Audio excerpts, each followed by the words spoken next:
ഷോലയെ പറ്റിയുള്ള ചില കാര്യങ്ങൾ നിങ്ങളുമായിട്ട് ചർച്ച ചെയ്യാമെന്ന് ഞാൻ കരുതുന്നു. ഇവിടെ പ്രധാനമായിട്ട് സൂചിപ്പിച്ചത് ഷോലെ എന്ന സിനിമ റിലീസ് ചെയ്യപ്പെട്ട വർഷമാണ് 1975. അടിയന്തരാവസ്ഥയുടെ ഒരു കാലഘട്ടം കൂടിയാണ്. അതിന് തൊട്ട് മുമ്പുള്ള 1-2 വർഷത്തെ 1973 ഈ സിനിമയുടെ ആരംഭം, ഈ സിനിമയുടെ ഷൂട്ടിംഗ് തുടങ്ങുന്നത്. 1973 ഒക്ടോബർ 2 ആ സിനിമയുടെ ഷൂട്ടിംഗ് ആരംഭിക്കേണ്ടിയിരുന്നത്. അന്ന് കാലാവസ്ഥ പ്രതികൂലമായതിനാൽ ആ ഷൂട്ടിംഗ് തുടങ്ങാൻ സാധിച്ചില്ല. പിറ്റേ ദിവസമാണ് ആ സിനിമയുടെ ഷൂട്ടിംഗ് വരുന്നത്. അതിനു മുമ്പ് 2 വർഷങ്ങൾക്ക് മുമ്പ് ഈ സിനിമയെ പറ്റി ആലോചിക്കുമ്പോൾ ഇന്ത്യൻ ചലച്ചിത്ര ലോകത്ത് 2 ചിത്രങ്ങൾ മാത്രം സംവിധാനം ചെയ്ത ഒരു ചെറുപ്പക്കാരനായിരുന്നു രമേശ് സിപ്പി. ഇന്ന് അദ്ദേഹം അറിയപ്പെടുന്നത് തന്നെ ഷോലയുടെ സംവിധായകർ എന്ന പേരിലാണ്. അന്താസ് എന്ന സിനിമ, ഗീത അവർ സീത എന്ന് പറയുന്ന സിനിമ, ഈ 2 സിനിമകൾക്കും ശേഷം സാധാരണ ഒരു ബോളിവുഡ് സിനിമയുടെ പശ്ചാത്തലത്തിൽ നിന്നുള്ള ചിത്രങ്ങളായിരുന്നില്ല രമേശ് സിപ്പി സംവിധാനം ചെയ്തത്. അത് കഴിഞ്ഞ് 3ാമതൊരു ചലച്ചിത്രത്തിലേക്ക് എത്തുമ്പോൾ അദ്ദേഹത്തിന്റെ കൂട്ടായിട്ടുള്ളത് ഇന്ത്യൻ ചലച്ചിത്ര രംഗത്തെ മാറ്റിമറിച്ചിട്ടുള്ള പ്രതിഭാധനരായിട്ടുള്ള 2 തിരക്കഥാകൃത്തുക്കളാണ്. നമുക്കെല്ലാവർക്കും അറിയാവുന്ന 2 പേര് തന്നെയാണ് ജാവേദ് അക്തർ ആൻഡ് സലിം ഖാൻ. ജാവേദ് അക്തറിനെ ഇന്ന് നമ്മൾക്ക് അറിയാവുന്നത് പ്രസിദ്ധനായ ചലച്ചിത്ര ഗാനരചയിതാവും കവിയും എന്ന പേരിലായിരുന്നു. സലിം ഖാനെ പറ്റി പറഞ്ഞാൽ മിക്കവാറും പേർക്ക് അറിഞ്ഞില്ല. സൽമാൻ ഖാന്റെ പിതാവ് എന്ന് പറഞ്ഞാൽ ചിലരെങ്കിലും അദ്ദേഹത്തെ അറിയും. ഒരു കാലഘട്ടത്തെ ബോളിവുഡ് സിനിമയെ നിയന്ത്രിച്ചിരുന്നത് 2 പേരുമായിരുന്നു. എഴുത്തുകാർക്ക് കൃത്യമായിട്ടുള്ള ഒരു മേൽവിലാസം ബോളിവുഡിന് നിർമ്മിച്ചു കൊടുത്തതും ഈ 2 പേര് തന്നെയായിരുന്നു. എഴുത്ത് അതുവരെയും അത്ര പ്രാധാന്യമുള്ള ഒരു വിഷയമായിരുന്നില്ല ബോളിവുഡിൽ. ഓരോ സ്റ്റുഡിയോകൾക്കും അവരുടേതായിട്ടുള്ള ഒരു സ്റ്റോറി ഡിപ്പാർട്ട്മെന്റ് ഉണ്ടാകും. ആ story by so and so studio department എന്നാണ്. അതിൽ നിന്ന് മാറിയിട്ട് ഒരു സിനിമയുടെ പ്രധാനപ്പെട്ട ഘടകം എന്ന് പറയുന്നതിന്റെ തിരക്കഥയാണ്. സിനിമ എന്ന് പറയുമ്പോൾ നമുക്കറിയാം അതൊരു സാങ്കേതികത്വം ഒരുപാട് വേണ്ടുന്ന ഒരു കലാരൂപമാണ്. 20ാം നൂറ്റാണ്ടിൽ അതിനെ പറയുന്നത് യന്ത്രവൽക്കരിക്കപ്പെട്ട കാവ്യദേവത എന്നാണ്, ദി മെക്കനൈസ്ഡ് മ്യൂസ്. ഒരു സംവിധായകന്റെ കാഴ്ചപ്പാടിൽ വിരിയുന്ന ഒരു വലിയ കലാശില്പമാണെങ്കിൽ അതിന് ഒരുപാട് പേരുടെ സഹായം ആവശ്യമായിട്ടുണ്ട്. അതിന്റെ ഏറ്റവും അടിസ്ഥാനപരമായ ഘടകം എന്ന് പറയുന്നത് തിരക്കഥ തന്നെയാണ്. ഒരു ഇംപെക്കബിൾ സ്ക്രീൻ പ്ലേ. സിനിമ അത് സംഭാഷണങ്ങൾക്ക് പ്രാധാന്യം ആദ്യകാലങ്ങളിൽ നിശബ്ദ സിനിമയായിരുന്നു നമുക്കറിയാം. പിന്നീട് അത് മൂവി, അതൊരു ടോക്കി ആയിട്ട് മാറുന്നുണ്ട്, ശബ്ദ സിനിമകളായിട്ട് മാറുന്നുണ്ട്. ശബ്ദ സിനിമകളായിട്ട് മാറുമ്പോൾ അതിൽ സംഭാഷണത്തോട് അതിനേക്കാൾ കൂടുതലായിട്ട് ആദ്യകാലങ്ങളിൽ ഗാനങ്ങൾക്ക് പ്രാധാന്യമുണ്ടായിരുന്നു. ഇന്ത്യയില് ആദ്യകാല സംഭാഷണ ചിത്രങ്ങൾ ആലം മുതൽ ഇങ്ങോട്ടുള്ളതിൽ പ്രധാനമായിട്ടുള്ളത് ഗാനങ്ങളായിരുന്നു. ഗാനങ്ങളിലൂടെയായിരുന്നു കഥാസന്ദർഭം ഇതിൽ വിരിയുന്നത്. പിന്നീട് അത് അങ്ങനെ ഒരു പ്രത്യേകമായിട്ടുള്ള ഒരു സംവിധാനത്തിലേക്ക് മാറി. അപ്പൊ നമ്മൾ ഇത്തരം കാര്യങ്ങളെ പറ്റി ചർച്ച ചെയ്യുമ്പോൾ പ്രധാനമായിട്ട് ഉപയോഗിക്കുന്ന ഒരു വാക്കാണ് മെലോഡ്രാമ എന്ന് പറയുന്നത്. ഒരു ചലച്ചിത്രത്തെ സംബന്ധിക്കുന്നത്, പ്രത്യേകിച്ച് ഷോലെ പോലെയുള്ള ഒരു എപ്പിക് ബ്ലോക്ക് ബസ്റ്റർ ആക്ഷൻ മൂവിയെ പറ്റി പറയുമ്പോൾ തീർച്ചയായിട്ടും മെലോഡ്രാമ എന്ന വാക്ക് ഉപയോഗിക്കാൻ നമ്മൾക്ക് ആ വാക്ക് തന്നെയാണ് ഉപയോഗിക്കുക. പക്ഷെ ഇന്ന് മെലോഡ്രാമ എന്ന വാക്ക് ആ ഒരു കാലഘട്ടത്തിൽ ഉപയോഗിച്ചിരുന്നത് ഒരു അത്ര നല്ലൊരു രീതിയിലായിരുന്നില്ല. അതിവൈകാരികത്വം തുളുമ്പിയ അതിസങ്കീർണമായ സംഘർഷഭരിതമായിട്ടുള്ള രംഗങ്ങൾക്ക് ഉൾപ്പെടുന്ന ഒരു ചലച്ചിത്രം എന്ന രീതിയിൽ മാത്രമായിരുന്നു ഈ പറയുന്ന ഈ മെലോഡ്രാമ. അതൊരു ഗ്രീക്ക് ടേമാണ്, മെലോസ് ആൻഡ് ഡ്രാമ. അതായത് സംഗീതത്തിന്റെ അകമ്പടിയോട് കൂടിയിട്ടുള്ള ഒരു നാടകം എന്നേ അതിന്റെ അർത്ഥമുള്ളൂ. പിന്നീട് വന്നപ്പോൾ ഈ സംഗീതത്തിന് പ്രാധാന്യം കുറയുകയും അവിടെ സംഭാഷണങ്ങൾ കടന്നു വരികയും ചെയ്തു. ആ സംഭാഷണങ്ങളെ തുടർന്ന് പിന്നീട് ചലച്ചിത്രത്തിലേക്ക് വന്നപ്പോൾ അത് സംഭാഷണങ്ങൾ പ്രാധാന്യമുള്ള, അതോടൊപ്പം തന്നെ ഗാനങ്ങൾക്ക് പ്രാധാന്യമുള്ള ഒരു രീതിയിലേക്ക് മാറുകയും ചെയ്യുന്നു. അതുകൊണ്ടാണ് ഇന്ത്യൻ ചിത്രങ്ങളിൽ കൂടുതലായിട്ട് നമ്മൾ ഗാനങ്ങൾ ഉൾപ്പെടുന്നത്. ഈ ഒരു ഗാന ചിത്രീകരണം ഹോളിവുഡ് സിനിമയിലോ മറ്റു ലോക സിനിമകളിലോ വളരെ അപൂർവമാണ്. അങ്ങനെ ഉണ്ടെങ്കിൽ തന്നെ അതിനെ മ്യൂസിക്കൽ എന്നൊരു പ്രത്യേക പേരിലാണ് അവർ അറിയുന്നത്. പക്ഷെ നമ്മൾക്ക് അങ്ങനെയല്ല. ഏത് ചലച്ചിത്രത്തിന്റെയും ഒരു അവിഭാജ്യ ഘടകമാണ് സംഗീതം എന്നുള്ളത്. അത് വോക്കൽ മ്യൂസിക് തന്നെയാണ്. അപ്പൊ ആ സംഗീതം എന്നുള്ള ഒരു പ്രത്യേക ഡിപ്പാർട്ട്മെന്റ് ആയിട്ട് മാറുകയും ചെയ്യുന്നുണ്ട്. ഷോലെ എന്ന സിനിമ രൂപം കൊള്ളുമ്പോൾ അത് ഇന്ന് നമ്മൾ കാണുന്ന രീതിയിലായിരുന്നില്ല. 3ാമത്തെ ഒരു ചിത്രത്തെ പറ്റി ഇവർ ആലോചിക്കുമ്പോൾ, സലിം ജാവേദ് ആലോചിക്കുമ്പോൾ ഒരു 4 വരി കഥയാണ്. ഒരു റിട്ടയർഡ് മിലിറ്ററി ഓഫീസർ, അദ്ദേഹത്തിന്റെ കുടുംബത്തിന് സംഭവിക്കുന്ന ഒരു ദുരന്തം, അതിനൊരു പ്രതികാരം, അതിനുവേണ്ടി പുറമേ നിന്ന് 2 ആൾക്കാരെ കൊണ്ടുവരുന്നു എന്നുള്ള ഒരു പശ്ചാത്തലത്തിൽ നിന്നാണ് ഈ സിനിമ ആരംഭിക്കുന്നത്. നിർമ്മാതാവായ രമേശ് GP സിപ്പിയോട് ആലോചിച്ചപ്പോൾ ഒരു പ്രായോഗികമായ പ്രശ്നം അദ്ദേഹം കണ്ടു. പട്ടാളക്കാരുടെ കഥ പറയുകയാണെങ്കിൽ സ്വാഭാവികമായി നിങ്ങൾക്ക് ഒരുപാട് അനുമതികൾ ആവശ്യമായിട്ട് വരും. ആ ഒരു കാലഘട്ടം 71 യുദ്ധം കഴിഞ്ഞു നിൽക്കുന്ന ഒരു കാലഘട്ടം കൂടിയാണ്. ആ ഒരു സമയത്ത് അത് കിട്ടുന്നതിന്റെയും ലഭ്യതയുടെയൊക്കെ പല പ്രശ്നങ്ങളുമുണ്ട്. അതുകൊണ്ട് ഇതൊന്ന് മാറ്റി എഴുതാനായിട്ട് അവരോട് പറയുന്നു. അവര് സിറ്റി ഓഫീസിൽ ഇരുന്ന് തന്നെ ഈ കഥയൊന്ന് മാറ്റുന്നു. ആ കഥയില് പട്ടാളക്കാരൻ എന്നുള്ളത് മാറി പോലീസ് ഉദ്യോഗസ്ഥനാകുന്നു. ആ പോലീസ് ഉദ്യോഗസ്ഥന് അദ്ദേഹത്തിന് എതിരായിട്ട് നിൽക്കുന്ന ഒരു കൊള്ളക്കാരൻ. ഈ ഷോലയുടെ പശ്ചാത്തലം പറയുമ്പോൾ 1970 എന്ന് പറഞ്ഞാൽ നെഹ്റുവിയൻ സങ്കല്പത്തിലുള്ള ഒരു രാഷ്ട്രത്തിന്റെ അപജയം കൂടി അവിടെ വരുന്നുണ്ട്. ഒരു ചലച്ചിത്രം ഒരു കാലഘട്ടത്തെ റെപ്രസെന്റ് ചെയ്യുന്നു എന്നുള്ളതിന്റെ ഏറ്റവും വലിയൊരു തെളിവാണ്. നമ്മൾ പഥേർ പാഞ്ചാലിയെ പറ്റി പറയുമ്പോൾ ഇന്ത്യയിലെ കാലത്തെ മികച്ചൊരു ക്ലാസിക് ചലച്ചിത്രമായിട്ട് പഥേർ പാഞ്ചാലി വരുന്നുണ്ട്. ഈ പഥേർ പാഞ്ചാലിക്ക് എതിരെയുള്ള ഒരു പ്രധാനപ്പെട്ട ആക്ഷേപങ്ങളിൽ ഒന്ന് ഇന്ത്യയുടെ ദാരിദ്ര്യത്തെ ലോകരാജ്യങ്ങൾക്ക് മുമ്പിൽ കാണിച്ചു. ഇന്ത്യയുടെ ദാരിദ്ര്യത്തെ വിറ്റ് കാശാക്കി സത്യജിത്ര എന്ന് വളരെ രൂക്ഷമായിട്ടുള്ള ഒരു ആക്രമണം ഉണ്ടായിരുന്നു. അത് ബംഗാളിലെ ഒരു ബ്രാഹ്മണ കുടുംബത്തിന്റെ ഒരു ദാരിദ്ര്യമായിരുന്നു. ഒരു ഗ്രാമീണ പശ്ചാത്തലത്തിൽ പറഞ്ഞ കഥയായിരുന്നു. ഷോലയിലും അടിസ്ഥാനപരമായിട്ടുള്ള പ്രശ്നം ദാരിദ്ര്യം തന്നെയാണ്.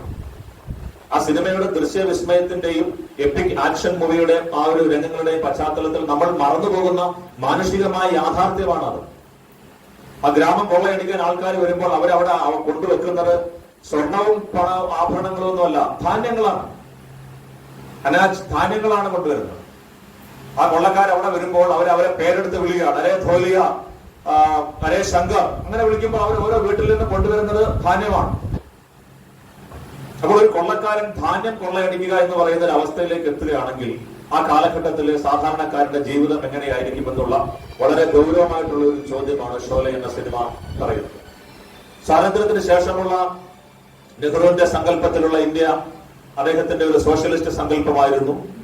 അദ്ദേഹത്തിന്റെ വളരെ പ്രധാനപ്പെട്ട, നമുക്കറിയാം, സയന്റിഫിക് സ്പിരിറ്റ് എന്ന് പറയുന്നത് അത് തന്നെയാണ് ആർട്ടിക്കിൾ 51A പറയുന്ന വളരെ പ്രധാനപ്പെട്ട ഒരു കാര്യമാണ്. സയന്റിഫിക് ടെമ്പറാണ് നെഹ്റു കൊണ്ടുവന്നത്. മാത്രമല്ല ആധുനിക ഇന്ത്യയുടെ ക്ഷേത്രങ്ങൾ എന്ന് പറയുന്നത് ഡാമുകളായിരിക്കണമെന്ന് അദ്ദേഹം പറഞ്ഞു. ഇന്ത്യയുടെ ഗ്രാമത്തെ ഗാന്ധിജിയുടെ ആ ഒരു സങ്കല്പത്തിലുള്ള പ്രധാനപ്പെട്ട ഒന്നായിരുന്നു ഗ്രാമീണ ഇന്ത്യയുടെ ഉദാഹരണം എന്ന് പറയുന്നത്. ഇന്ത്യൻ ഗ്രാമങ്ങളെ ഉദ്ധരിച്ചുകൊണ്ട് മാത്രമേ നിങ്ങൾക്കൊരു സോഷ്യലിസ്റ്റ് രാജ്യം സൃഷ്ടിക്കാൻ കഴിയുമെന്നുള്ള സങ്കല്പം നെഹ്റുവിനുണ്ടായിരുന്നു. നെഹ്റു അദ്ദേഹത്തിന്റെ ഡിസ്കവറി ഓഫ് ഇന്ത്യ എന്ന് പറയുന്ന ഗ്രന്ഥത്തിൽ വളരെ പ്രധാനപ്പെട്ട ഒരു ടോപ്പിക്കാണ് ആൻഡ് ദെൻ ഗാന്ധി കെയിം എന്നുള്ളത്. ഒന്നാം ലോക മഹായുദ്ധത്തിന് ശേഷമുള്ള ഇന്ത്യയും ഗാന്ധിജി ഇന്ത്യൻ നാഷണൽ കോൺഗ്രസിൽ വന്നതിന് ശേഷമുള്ളതിന്റെ മാറ്റങ്ങളെ പറ്റി പറയുമ്പോൾ യഥാർത്ഥത്തിൽ എങ്ങനെയാണ് അന്നത്തെ പരിഷ്കൃതരായിട്ടുള്ള ഇംഗ്ലണ്ടിൽ വിദ്യാഭ്യാസം നേടിയ നെഹ്റുവിനെ പോലെയുള്ള ചെറുപ്പക്കാരെ ഗാന്ധിജി ഇന്ത്യയുടെ ഗ്രാമങ്ങളിലേക്ക് അയച്ചത്, ഇന്ത്യ എന്താണ് എന്ന് മനസ്സിലാക്കാൻ. ഇപ്പൊ നെഹ്റു ഏറ്റവും വലിയ പണക്കാരനായിരുന്നു. അത് പറഞ്ഞിരിക്കുന്നൊരു കാര്യം നമുക്ക് എല്ലാവർക്കും അറിയണം. ഇന്ത്യൻ സ്വാതന്ത്ര്യ സമരത്തിലേക്ക് നെഹ്റുവിനെ ക്ഷണിക്കുമ്പോൾ നെഹ്റുവിന്റെ പിതാവായ മോട്ടിലാൽ നെഹ്റു, ജവഹർലാൽ നെഹ്റുവിന്റെ പിതാവായ മോട്ടിലാൽ നെഹ്റു ഗാന്ധിജിയോട് പറയുന്നുണ്ട്, വേണമെങ്കിൽ നിങ്ങൾക്ക് ഇന്ത്യ ഞാൻ ബ്രിട്ടീഷുകാരിൽ നിന്ന് വാങ്ങിച്ചു തരാം. അത്ര സമ്പത്തുള്ള ഒരു വ്യക്തിയായിരുന്നു. ആ നെഹ്റുവിനെയാണ് ഗാന്ധിജി ഇന്ത്യയുടെ ഗ്രാമങ്ങളിലേക്ക് അയച്ചത്. അപ്പോൾ നെഹ്റു ഡിസ്കവറി ഓഫ് ഇന്ത്യയിൽ പറയുന്ന പ്രധാനപ്പെട്ട ഒരു കാര്യം ഇത് തന്നെയാണ്. ഞങ്ങൾ ഇന്ത്യയുടെ ഗ്രാമങ്ങളിലേക്ക് ചെല്ലുമ്പോഴാണ് യഥാർത്ഥത്തിൽ ഇന്ത്യയുടെ ഗ്രാമങ്ങളുടെ ഗ്രാമീണ ജീവിതം എന്താണെന്ന് മനസ്സിലാക്കുന്നത്. കർഷകരാണ് ഇന്ത്യയുടെ ഗ്രാമത്തിന്റെ ആത്മാവ്, ഇന്ത്യയുടെ ജീവനത്തിന്റെ ആത്മാവ്. നമ്മളെ ഒക്കെ തീറ്റിപ്പോറ്റുന്നത് ഈ പാവം കർഷകനാണ്. പക്ഷെ ആ കർഷകന് ഇന്ത്യ മഹാരാജ്യത്തിലുള്ള ഒരു വ്യക്തിയാണ് എന്നുള്ള ഒരു ബോധമില്ല. അദ്ദേഹം ഒരു അടിമയെ പോലെയാണ്. അദ്ദേഹത്തിന് ഭയമാണ്, എല്ലാത്തിനെയും ഭയമാണ്. സർവ്വവ്യാപിയായ ഒരു ഭയമാണ്. പോലീസിനെ ഭയമാണ്, പട്ടാളക്കാരെ ഭയമാണ്, ജയിൽ ഭയമാണ്, നികുതി പിരിക്കാൻ വരുന്ന ഉദ്യോഗസ്ഥന്മാരെ ഭയമാണ്, ജമീന്ദാർമാരുടെ ഗുണ്ടകളെ ഭയമാണ്, പണം പലിശക്കെടുത്തിട്ടുള്ള അവരുടെ ആൾക്കാരെ ഭയമാണ്. അങ്ങനെ ഭയത്തിന്റെ ഒരു വലിയ കരിമ്പടം പുറച്ച് അതിൽ കഴിയുന്ന മുഖമില്ലാത്ത, ആത്മാവില്ലാത്ത, വ്യക്തിത്വമായ ഒരു വ്യക്തിയായിരുന്നു ഇന്ത്യൻ കർഷകൻ. ഈ കർഷകനെ ഉണർത്തുക എന്നുള്ളതായിരുന്നു പ്രാഥമികമായിട്ട് ഗാന്ധിജി നെഹ്റുവിനെ പോലെയുള്ള ചെറുപ്പക്കാർക്ക് കൊടുത്ത പ്രധാനപ്പെട്ട ഒരു നിർദ്ദേശം എന്ന് പറയുന്നത്. ആ നിർദ്ദേശം പാലിച്ചുകൊണ്ട് ഇന്ത്യയുടെ ഗ്രാമങ്ങളിലേക്ക് എത്തിയ നെഹ്റു മനസ്സിലാക്കുന്ന പ്രധാനപ്പെട്ട ഒരു കാര്യം എന്ന് പറയുമ്പോൾ ഈ മൺകുടിലിൽ താമസിക്കുന്നതാണ് ഇന്ത്യൻ കർഷകൻ. അവൻ ഇന്ത്യ ആര് ഭരിക്കുമെന്നുള്ള ഒരു കാര്യമില്ല. നിവർന്ന് നോക്കാൻ പോലും കഴിവില്ലാത്ത വിധത്തിൽ തകർന്ന, ആത്മാഭിമാനമില്ലാത്ത, ധൈര്യമില്ലാത്ത, മണ്ണിൽ മാത്രം പണിയെടുത്ത് ജീവിക്കുന്ന ഒരു വ്യക്തി. അവർക്ക് അവർക്ക് ഇന്ത്യ എന്നുള്ളത് തങ്ങളുടെ രാജ്യമാണോ എന്ന് പോലും അറിയാൻ കഴിവില്ലാത്ത വ്യക്തിയായിരുന്നു. ഒരു ഷെല്ലിലായിരുന്നു, ഒരു കൊക്കൂണിലായിരുന്നു അവർ കഴിയുന്നത്. ഈ ഷെല്ല്, ഈ ഒരു പുറംതോട് പൊട്ടിച്ച് അവരെ പുറമെ കൊണ്ടുവരിക എന്നുള്ളതായിരുന്നു പ്രധാനമായിട്ടും അന്നത്തെ ഇന്ത്യൻ നാഷണൽ കോൺഗ്രസിന്റെ പ്രവർത്തകർക്കുണ്ടായിരുന്ന പ്രധാനപ്പെട്ട കാര്യം.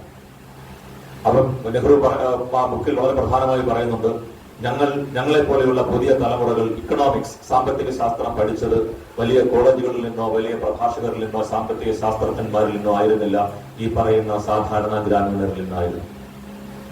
1919 അവസ്ഥയെ പറ്റി നെഹ്റു അദ്ദേഹത്തിന്റെ ഡിസ്കവറി ഓഫ് ഇന്ത്യയിൽ എഴുതുമ്പോൾ 1975 ഷോലെ എന്ന സിനിമയിൽ നമ്മൾ കാണുമ്പോഴും ആ കർഷകന് വലിയ വ്യത്യാസമൊന്നും വന്നില്ല എന്നുള്ളതാണ് ഇന്ത്യൻ യാഥാർത്ഥ്യം.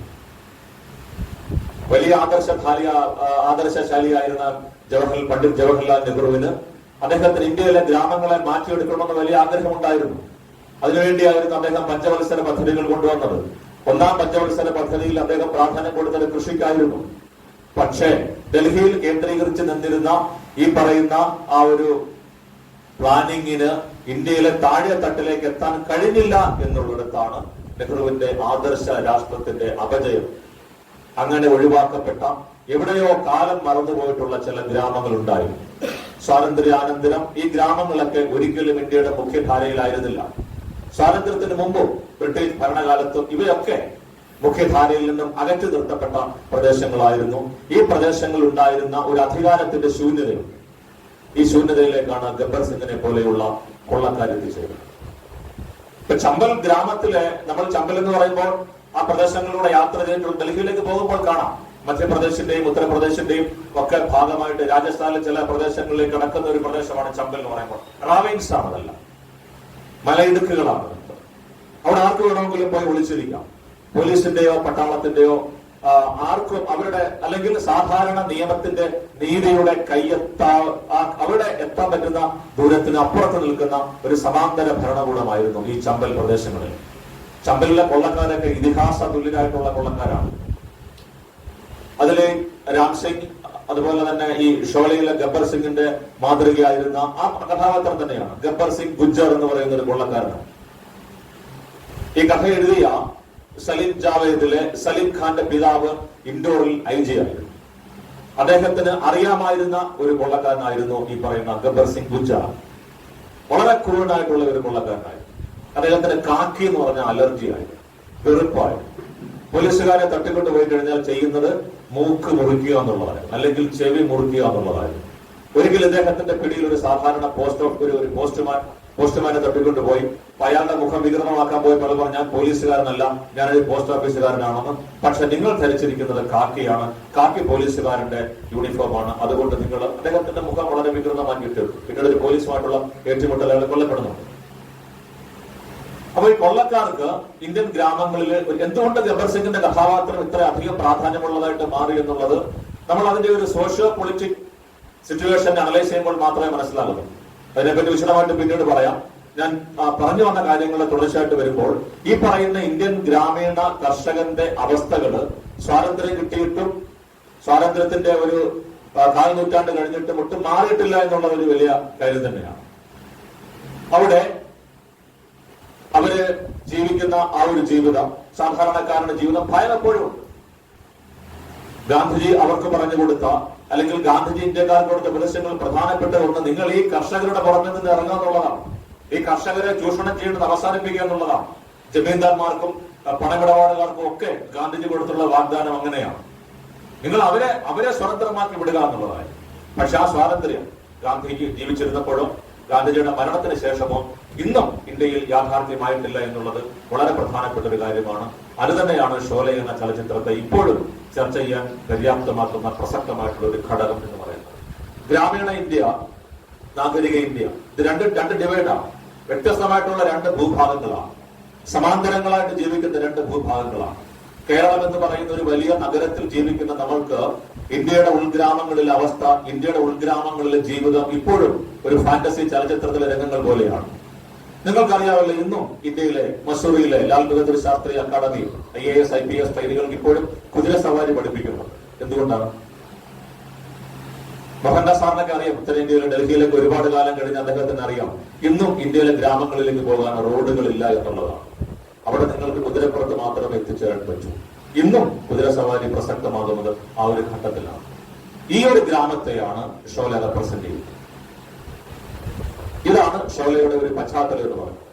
സാമ്പത്തികമായിട്ടുള്ള ഒരു പശ്ചാത്തലം പറയുന്നില്ല. പിന്നെ അതിന് സാമൂഹികമായ മറ്റൊരു പശ്ചാത്തലമുണ്ട്. ഈ കൊള്ളക്കാര്, നമ്മൾ ഈ കൊള്ളക്കാരെ പറ്റി പറയുമ്പോൾ, ഡാക്കുവിനെ പറ്റി പറയുമ്പോൾ എക്കാലവും പ്രസക്തമായിട്ടുള്ള ഒരു കാര്യം അവരൊക്കെ ഉയർന്ന ജാതിക്കാരാണെന്നുള്ളതാണ്. ജാതി വ്യവസ്ഥ അതിന്റെ ഏറ്റവും രൂക്ഷമായിട്ടുള്ള ദംഷ്ടകൾ വിടർത്തി ഇപ്പോഴും ആടുന്നത് ഉത്തരേന്ത്യൻ ഗ്രാമങ്ങളിലാണ്. ഠാക്കൂർ, ഏതൊരു കൊള്ളക്കാരനും ഒരു ഠാക്കൂറായിരിക്കും പ്രധാനമായിട്ട് വരുന്നത്. ഫുലാൻദേവിയൊക്കെ പിൽക്കാലം വരുന്നുണ്ടെങ്കിലും ആദിമ കാലഘട്ടത്തിൽ വരുന്നതെല്ലാം ഈ പറയുന്ന ഠാക്കൂർമാരാണ്. അവർ ക്ഷത്രിയന്മാരാണ്. അപ്പോൾ അത് ജാതി വ്യവസ്ഥയുടെ ഒരു പ്രധാനപ്പെട്ട കാര്യമാണ്.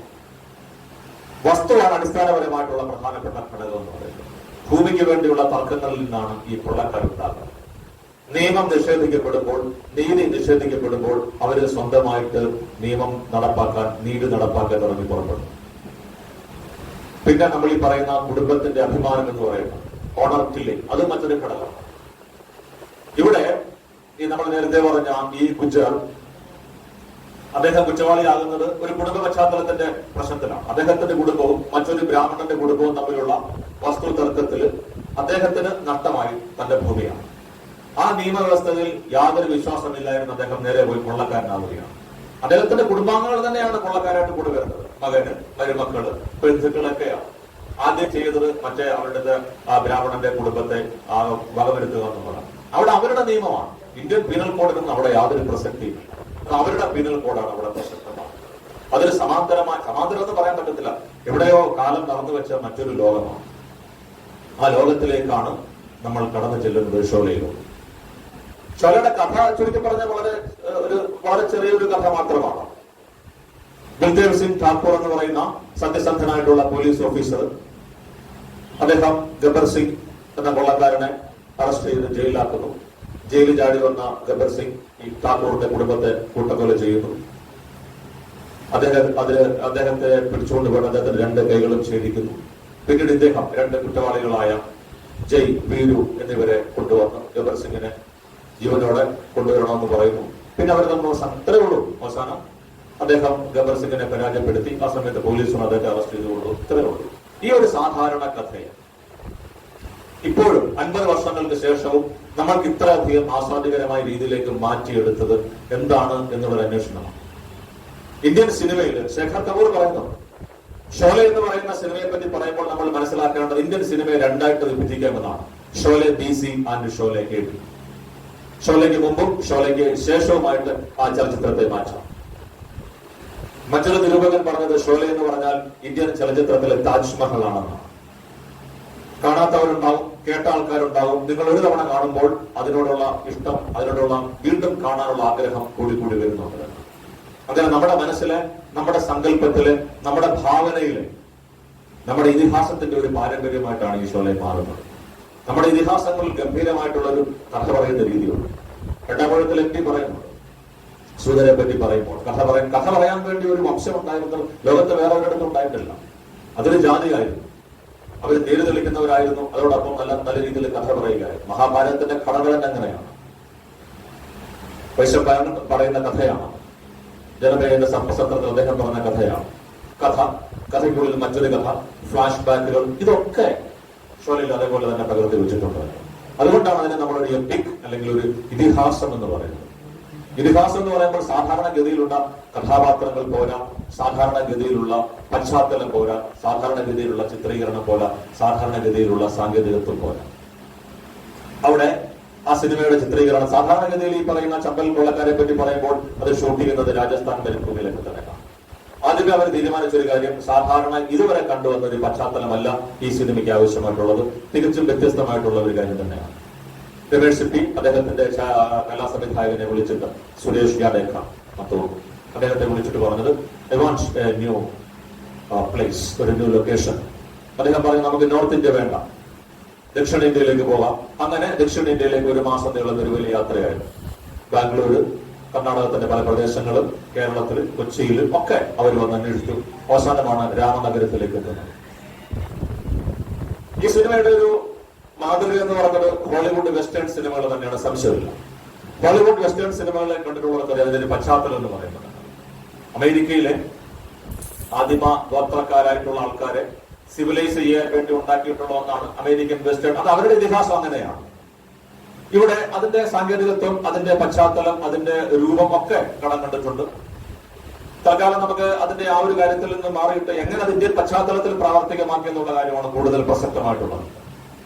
ആ സിനിമകൾ പാറക്കെട്ടുകളാണ്. ഇതുവരെ ഇന്ത്യൻ സിനിമ കണ്ടിട്ടില്ലാത്ത തരത്തിലുള്ള ഒരു വലിയ പശ്ചാത്തലമാണ് ഉണ്ടായത്. വലിയ പാറക്കെട്ടുകൾ, പർവ്വതത്തോളം ഉയരമുള്ള വലിയ പാറക്കെട്ടുകൾ. അവിടെയാണ് ഒരു ഗ്രാമം സൃഷ്ടിക്കേണ്ടത്.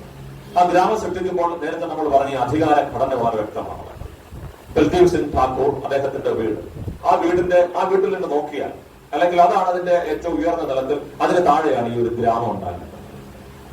ആ ഗ്രാമത്തിന് വേണ്ടിയുള്ള സെറ്റിംഗ് ഉണ്ടാക്കുകയാണ്. റോഡെന്ന് പറഞ്ഞ സാധനമില്ല. ആ സിനിമയുടെ ഷൂട്ടിംഗ് തുടങ്ങുന്നതിന് മുമ്പ് ലൊക്കേഷൻ കാണാൻ പോയിട്ടുള്ള ആൾക്കാര് അവിടെ ജീപ്പ് പോകുന്നിടത്തോളം ജീപ്പ് പോയിട്ട് 4-5 കിലോമീറ്റർ നടന്നിട്ടാണ് നമ്മൾ ഇന്ന് കാണുന്ന ഷോലയുടെ ലൊക്കേഷനിലേക്ക് എത്തുന്നത്. ഒരു സൗകര്യങ്ങളൊന്നുമില്ല. അവിടെയാണ് ഒരു പുതിയ ഒരു സെറ്റ് ഉണ്ടാക്കേണ്ടത്, ഷോലയുടെ സെറ്റ് ഉണ്ടാക്കേണ്ടത്. അവിടെ വീടുണ്ടാക്കണം, അമ്പലം ഉണ്ടാക്കണം, പള്ളി ഉണ്ടാക്കണം, ഗ്രാമീണരുടെ വീടുകൾ ഉണ്ടാക്കണം, നെയ്ത്തുശാല വേണം, കൊല്ലപ്പണിക്കാരന്റെ ആല ഉണ്ടാകണം, പാത്രം നന്നാക്കുന്ന മൂശാരിയുടെ, എല്ലാം വളരെ പെർഫെക്റ്റ് ആണ്. രമേഷ് സിപ്പി എന്ന് പറയുമ്പോൾ he's known as the 100% perfectionist. ഒരു വിട്ടുവീഴ്ചയും തയ്യാറാകും. നമ്മൾ ഇന്ന് ആ സിനിമയുടെ ഓരോ ഷോട്ട് കാണുമ്പോൾ ഇന്നും എത്രമാത്രം പ്രസക്തമാണ് എന്നുള്ള ഒരു വലിയ കാര്യം തന്നെ. ആ സിനിമയുടെ പ്രാധാന്യം അത് തന്നെയാണ്. എല്ലാ അർത്ഥത്തിലും സിനിമ തുടങ്ങുന്നത് ആ ഗ്രാമത്തിൽ ചന്ദൻപൂർ റെയിൽവേ സ്റ്റേഷനിലേക്ക് ഒരു ട്രെയിൻ വന്ന് നിൽക്കുന്നു. അതിൽ നിന്നൊരു ജയിലർ ഇറങ്ങുന്നു. അദ്ദേഹത്തെ കാത്ത് ബൽദേവ് സിംഗ് ഠാക്കൂറിന്റെ വീട്ടിലെ രാംലാൽ അദ്ദേഹത്തെ കൂട്ടിക്കൊണ്ട് കുതിരപ്പുറത്ത് കയറുന്നു. ആ കുതിര അങ്ങോട്ട് നടന്നു തുടങ്ങുമ്പോഴാണ് അതിന്റെ ടൈറ്റിൽ വരുന്നത്.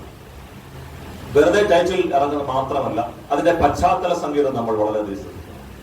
ഷോലയിലെ പാട്ടുകൾ ഇപ്പൊ സതീഷ് സാറോട് ഇരിപ്പുണ്ട്, വളരെ വിദഗ്ധമായിട്ട് വളരെ കാര്യമായിട്ട് അതിന്റെ പാട്ടുകളെ പറ്റി അറിയാവുന്ന ഒരാൾ തന്നെയാണ്. പക്ഷെ ഷോലയിലെ പാട്ടുകളേക്കാൾ ഗംഭീരമാണ് ഷോലയുടെ പശ്ചാത്തല സംഗീതം എന്ന് പറയുന്നത്.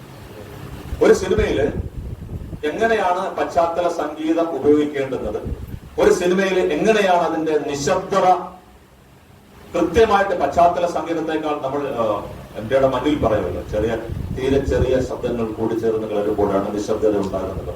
നിശബ്ദത എന്ന് പറയുന്ന ഒരു അവസ്ഥയാണ്. ആ രീതിയിലാണ് ആ സിനിമയിൽ വരുന്നത്. ഈ സിനിമ തുടങ്ങുമ്പോൾ തന്നെ ആ പശ്ചാത്തല സംഗീതം അതുവരെ ഉണ്ടായിരുന്ന പശ്ചാത്തല സംഗീതത്തിൽ നിന്ന് വ്യത്യസ്തമാണ്. തീർച്ചയായിട്ടും സെർജിയോ ലിയോണി സിനിമകളുടെ അദ്ദേഹത്തിന്റെ എൻഡിയോ മോളിക്കോണി സംഗീതത്തിന്റെ ഒരു വലിയ സ്വാധീനം നമുക്ക് അതിൽ കാണാൻ തന്നെ. ഭാനു ഗുപ്തയുടെ ഒരു സ്പാനിഷ് ഗിറ്റാർ ടോണിലാണ് അത് പശ്ചാത്തലം തുടങ്ങുന്നത്.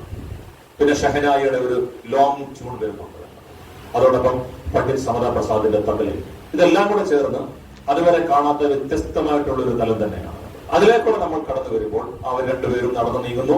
വിശാലമായ പ്രദേശങ്ങള്, ഒറ്റപ്പെട്ട പ്രദേശങ്ങള്, വലിയ പാറക്കൂട്ടങ്ങള്, നെൽവയലുകള്, ഒറ്റപ്പെട്ട ഗ്രാമങ്ങൾ, ഒറ്റപ്പെട്ട വീടുകള്, കുതിരയ്ക്ക് മാത്രം സഞ്ചരിക്കാൻ കഴിയുന്ന ആ ഒരു കല്ലും മുള്ളും നിറഞ്ഞ ആ ഒരു പാതകള്, അതിലൂടെ അവരെത്തിച്ചേരുമ്പോൾ ആ ഗ്രാമത്തിന്റെ പശ്ചാത്തലം വിരിയുകയാണ്.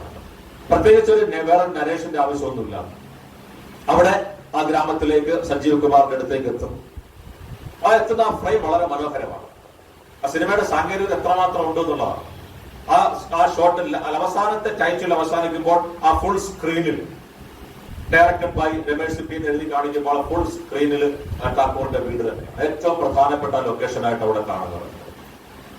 ആ ഠാക്കൂർ അവിടെ ഇറങ്ങി വരുന്ന നല്ല ട്രെയിൻ ഷോട്ടുകളാണ്. അതിന്റെ സാങ്കേതികത്വം വളരെ പ്രധാനമാണ്. നമ്മൾ സിനിമയെ പറ്റി മനസ്സിലാക്കുമ്പോൾ സിനിമ എന്ന് പറയുന്ന സാങ്കേതികത്വം തന്നെയാണ്. വെറുതെ കാണുന്നത് മാത്രമല്ല, കാണുന്ന കാഴ്ചകൾക്കപ്പുറത്തുള്ള മനോഹാരിതകളുണ്ട്. ദ്വാരക ദിവേച്ച് എന്ന് പറയുന്ന അതിഗംഭീരമായിട്ടുള്ള ഒരു ഫോട്ടോഗ്രാഫറായിരുന്നു. അദ്ദേഹത്തിന്റെ ഏറ്റവും മികച്ച സൃഷ്ടി എന്ന് പറയാവുന്നത് തന്നെയായിരുന്നു അതിന്റെ ആ ഒരു കളർ കോഡിങ്ങും അതിന്റെ ആ ഒരു ക്യാമറ ആംഗിൾസും. അവിടെ അദ്ദേഹം വന്നു ഇവരെ രണ്ടുപേരെയും പറ്റി അന്വേഷിച്ചു, ഫോട്ടോ കൊടുത്തു. ഇവർക്ക് അറിയാം. അപ്പോൾ പിന്നീട് ഫ്ലാഷ് ബാക്കിലേക്കാണ് പോകുന്നത്. നമ്മൾ നേരത്തെ പറഞ്ഞ ഇതിഹാസത്തിന്റെ കഥയുടെ പാരമ്പര്യത്തിന്റെ ഒരു തുടർച്ചയായിട്ട് ഒരു ഘട്ടത്തിൽ കഥ വന്ന് നിൽക്കുമ്പോൾ അതിന്റെ പശ്ചാത്തലമായിട്ട് മാറുന്ന എന്തുകൊണ്ട് ഇവർ വരുന്നു, അല്ലെങ്കിൽ എന്തുകൊണ്ട് എനിക്ക് രണ്ടാൾക്കാരെ വേണു എന്നുള്ളത് വീണ്ടും ഒരു ഫ്ലാഷ് ബാക്കിലേക്ക് പോവുകയാണ്. അപ്പൊ അതൊരു ലീനിയർ നരേഷൻ അല്ല. ഷോലയിൽ നമ്മൾ കാണുന്നത് രേഖീയമായ ഒരു ആഖ്യാന സമ്പ്രദായങ്ങളല്ല. ഫ്ലാഷ് ബാക്കുകൾ വളരെ വളരെ പ്രസിദ്ധമായിട്ടുള്ള ഒരു ആക്ഷൻ സീക്വൻസ് ആണ്. അതിനെപ്പറ്റി പറയുമ്പോൾ പ്രധാനമായിട്ട് പറയാനുള്ള മറ്റൊരു കാര്യം കൂടിയുണ്ട്. സാർ നമസ്കാരം. നമസ്കാരം. ശർമ്മ സാർ വന്നിട്ടുണ്ട്. ഈ സിനിമയുടെ തിരക്കഥയിലെ ഏറ്റവും പ്രധാനപ്പെട്ടതിലെ ആക്ഷൻ സീക്വൻസുകൾ തന്നെയായിരുന്നു. നമുക്കെല്ലാവർക്കും സിനിമയിലെ സംഘടനകൾ വളരെ പ്രധാനമായിട്ട് എനിക്ക് ഏറ്റവും ഇഷ്ടപ്പെട്ട ഒന്നാണ് ആക്ഷൻ എന്ന സിനിമയിലെ സംഘടനകൾ. അതുവരെ നമ്മൾ കാണുന്നത് ഡിഷും ആക്ഷൻ. 14 റീലുള്ള ഒരു സിനിമയിൽ 13 റീലുകൾ പാട്ട്, കോമഡി, റൊമാൻസ് ഒക്കെ വരുമ്പോൾ ഈ അവസാന റീലിൽ മാത്രമാണ് ആക്ഷൻ വരുന്നത്. ആക്ഷൻ ക്ലൈമാക്സിലേക്ക് ഒരുങ്ങി തീരുകയും ചെയ്തതാണ്. ഇവിടെ അങ്ങനെയല്ല. പടം തുടങ്ങുന്നത് തന്നെ ഒരു ഹൈ ഒക്ടൈൻ ആക്ഷൻ സീക്വൻസിലാണ്. വളരെ പ്രസിദ്ധമായിട്ടുള്ള ആ ഒരു ട്രെയിൻ സീക്വൻസ്. അപ്പൊ ഇതെങ്ങനെ ഷൂട്ട് ചെയ്യും? അന്നത്തെ ഇന്ത്യയിൽ ഏറ്റവും പ്രസിദ്ധമായിട്ടുള്ള സംഘടന സംവിധായകൻ ഒരാളല്ല, 2 പേരെയാണ്. അസിം ഭായി, മുഹമ്മദ് ഹുസൈൻ. മുഹമ്മദ് ഹുസൈൻ ചില ആക്ഷൻ സിനിമകളുടെ സംവിധാനം ചെയ്തിട്ടുള്ള ആളാണ്. ഒരേ സമയത്ത് 3-4 ചലച്ചിത്രങ്ങളുടെ സംഘടന സംവിധാനങ്ങൾ നിർവഹിക്കാൻ പര്യാപ്തമായിട്ടുള്ള അത്രയും പ്രതിഭയുള്ള അത്രയും ആൾബലമുള്ള ഒരു ആൾ തന്നെയായിരുന്നു.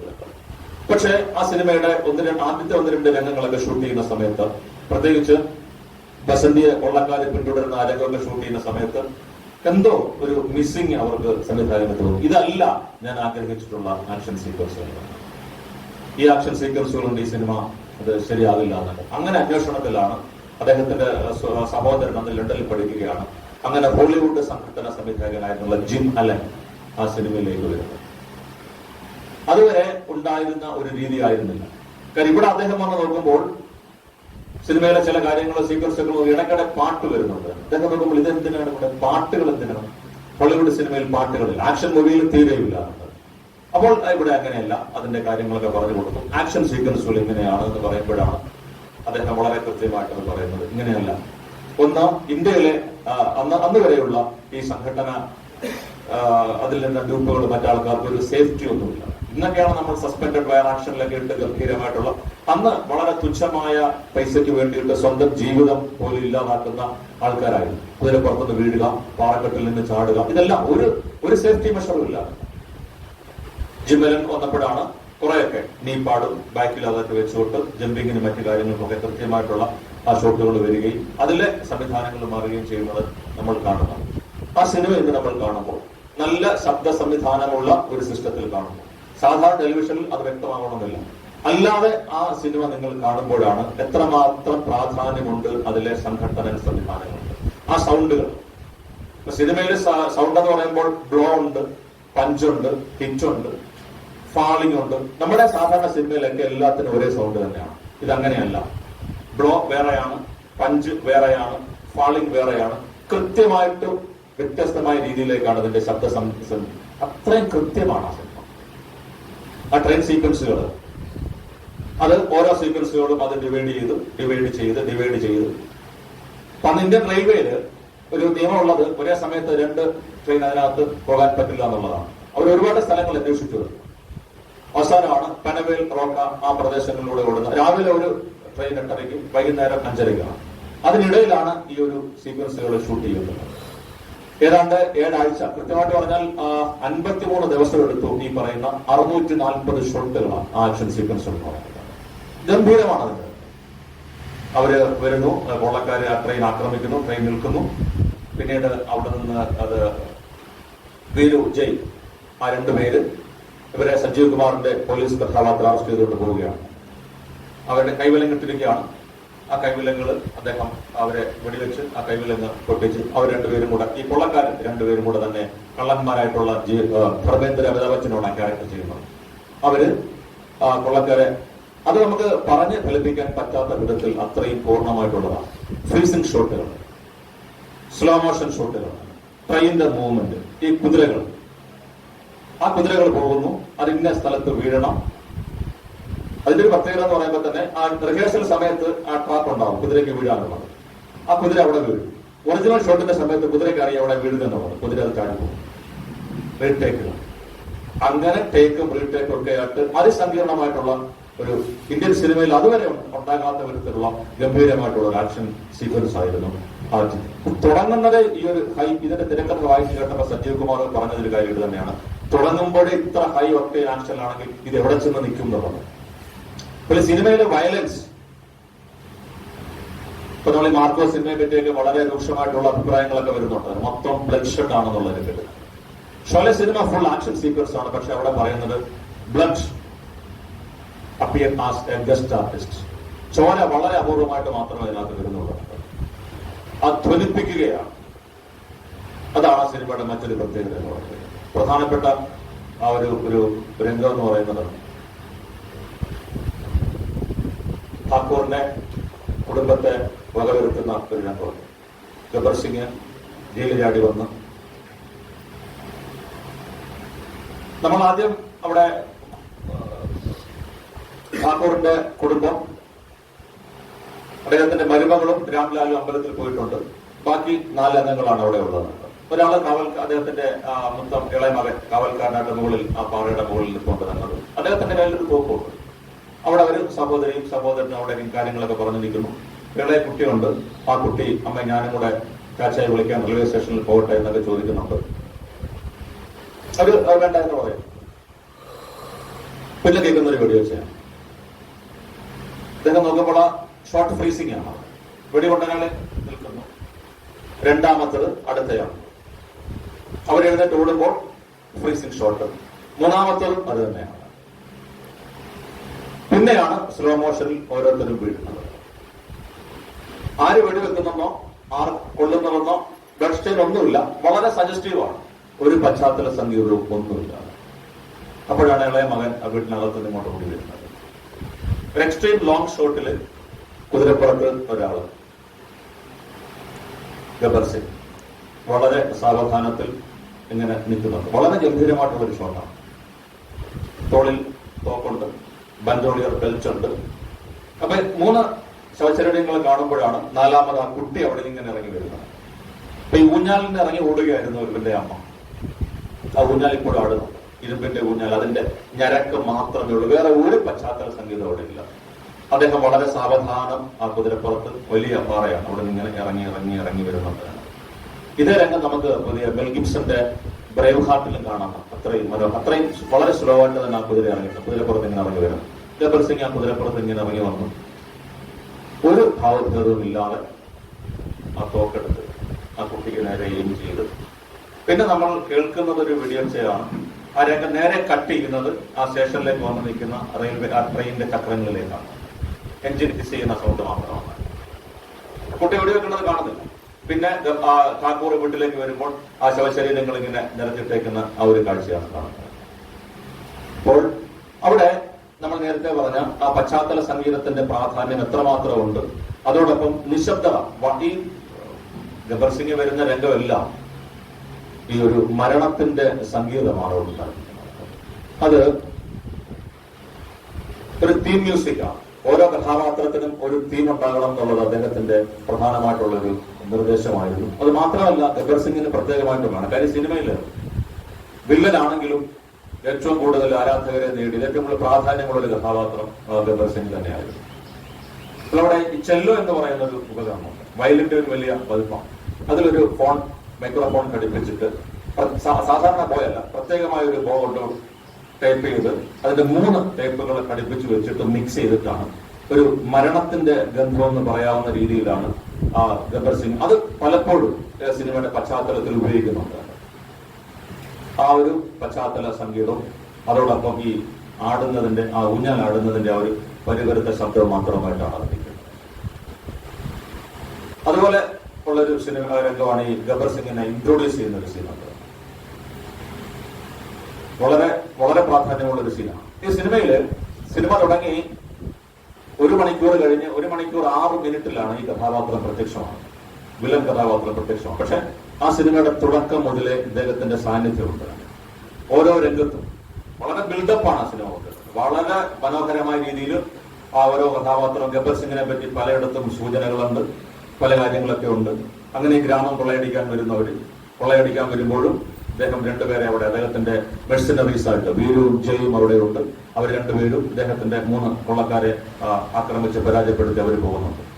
പിന്നെയാണ് ഗബ്ബറിന്റെ ആ ഒരു ഡൻ, അദ്ദേഹത്തിന്റെ ആ ഒരു താവളം കാണിക്കുന്നത്. ഗംഭീരമായിട്ടുള്ള ഇൻട്രൊഡക്ഷൻ ആണ്. അവിടെ നമ്മൾക്ക് ആദ്യം കേൾക്കാൻ കഴിയുന്നത് ഗബ്ബറിന്റെ മിലിറ്ററി ബൂട്ടുകൾ ആ പാറയിൽ പതിയുന്ന ശബ്ദമാണ്. നല്ല ശബ്ദ സംവിധാനത്തിൽ കേൾക്കാൻ കഴിയുന്നത് ഗബ്ബർ സിംഗിന്റെ ബൂട്ടിന്റെ ശബ്ദവും ബാക്കി നടന്മാരുടെ ബൂട്ടിന്റെ ശബ്ദവും തമ്മിൽ വളരെ വ്യത്യാസമുണ്ട്. ഗബ്ബർ സിംഗിന്റെ ബൂട്ടിന്റെ ആ ഒരു ആധികാരികതയും അത്രയും പ്രഷറുമാണ്. ജുറാസിക് പാർക്കിൽ ഡൈനോസർ വരുമ്പോൾ ഒരു സൗണ്ട് ഉണ്ടല്ലോ, ഏതാണ്ട് അതേ ശബ്ദം തന്നെയാണ്. അത്രയും ഒരു വെൽ ബിൽറ്റ് ആണ്. ബൻജോളിയോർ ബെൽറ്റിന്റെ ആ ഒരു മെറ്റാലിക് പോർഷൻ പാറയിൽ വരുന്നതിന്റെ ആ ഒരു ശബ്ദം, അദ്ദേഹം ഇങ്ങനെ നടക്കുക, വളരെ പ്രസിദ്ധമായിട്ടുള്ള ആ ഒരു രംഗമാണ്. കിത്തനെ ആദ്മി थे कालिया दो आदमी सरकार और तुम तीन അത് വാപ്പസായ ഖാലി ഹാത്ത്. പിന്നെ അദ്ദേഹം തിരിയുന്നത് ആദ്യമായിട്ട് ഇൻട്രോഡ്യൂസ് ചെയ്യുന്നതാണ്. ഈ ഒരു രംഗത്തിന്റെ പ്രാധാന്യം എന്ന് പറയുന്നത് ഈ അധികാരം, അബ്സല്യൂട്ട് പവർ. മിഷേൽ ഫൂക്കോന്റെ ഭാഷയിൽ പറഞ്ഞു കഴിഞ്ഞാൽ the micro physics of power. അധികാരം എങ്ങനെയാണ് പ്രാവർത്തികമാക്കേണ്ടുന്നത്, അല്ലെങ്കിൽ അധികാരത്തിന്റെ ഒരു പ്രദർശനപരതയുണ്ട്. ഗബ്ബർ സിംഗിന് അറിയാം എത്ര പേരുണ്ടെന്ന്, എങ്ങനെയാണ് അവർ തിരിച്ചു വന്നെന്ന് അറിയാം. പക്ഷെ അത് അറിയാതെ പറയാതെ അവരെ കൊണ്ട് പറയിപ്പിക്കാം. That means he demands absolute submission from them. ഒരു കൊള്ളക്കാരനല്ല, അധികാരത്തിന്റെ ഏറ്റവും ഉയർന്ന തലത്തിൽ അധികാരമല്ല, സർവാധികാരമാണ്, അബ്സല്യൂട്ട് പവറാണ്. ആ പവർ എസ്റ്റാബ്ലിഷ് ചെയ്യണം അവരെ കൊണ്ട് തന്നെ പറയിപ്പിക്കാം. അവർക്കറിയാം they are going to be punished, they are going to be killed. അത് അവർക്കറിയാം. മരണം മുമ്പിൽ കാണുമ്പോഴും ഇവർ പറയുന്ന കാര്യങ്ങൾ തന്നെ. അത് കഴിഞ്ഞിട്ട് അദ്ദേഹം അവിടെ ഇരുന്നിട്ട് കയ്യിൽ ആ ഭാഗമൊക്കെ എടുത്തിട്ട് പറയുന്ന മറ്റൊരു പ്രസിദ്ധമായിട്ടുള്ള ഡയലോഗാണ്. അദ്ദേഹത്തിന്റെ ഏറ്റവും വിശ്വസ്തനായിട്ടുള്ള കൂട്ടുകാരൻ സാമ്പ. അരേ ഓ സാമ്പ കിത്തനെ ഇനാം സർക്കാരിന്റെ ഡാല ഹമ്പ. ഒറ്റ ഡയലോഗ് കൊണ്ടാണ് മക്മോഹൻ എന്ന നടൻ പ്രസിദ്ധനാകുന്നത്. അദ്ദേഹം പറയുന്നുണ്ട്, ഒരു 50 ഗജ, നമ്മൾ ഹസാർ എന്ന് പറയും, അവരെ ഹജാർ എന്ന് പറയും. അത് മാത്രമല്ല, ഈ ഗബ്ബർ സിംഗിന്റെ ഡയലോഗിന്റെ പ്രസന്റേഷനിൽ സാധാരണ ഹിന്ദി അല്ല. ഇപ്പൊ ഹിന്ദി ടീച്ചർ അവിടെ നിന്ന് ഇങ്ങനെ ചിരിക്കുന്നുണ്ട് എന്റെ ഹിന്ദി കേട്ടിട്ട്. അപ്പൊ സാധാരണ ഹിന്ദി അല്ല, രത്നമ ടീച്ചർ ഞങ്ങളെ പഠിപ്പിച്ച ഹിന്ദി അല്ല അത് ഈ ഖാരി ബോലി എന്ന് പറയുന്നതും ആവാസ് എന്ന് പറയുന്നതും ഉറുദുവിന്റെ ഒരു മിക്സും കൂടി ചേർത്തിട്ടാണ്. ജവഹർ അക്തർ പറഞ്ഞിട്ടുണ്ട്, the place where Gabbar resides is something between Mexico and Uttar Pradesh. And he speaks such a difficult language, a raw language, but that language has its rhythm. ആ ഭാഷയ്ക്ക് അതിൻ്റെതായ ഒരു താളമുണ്ട്.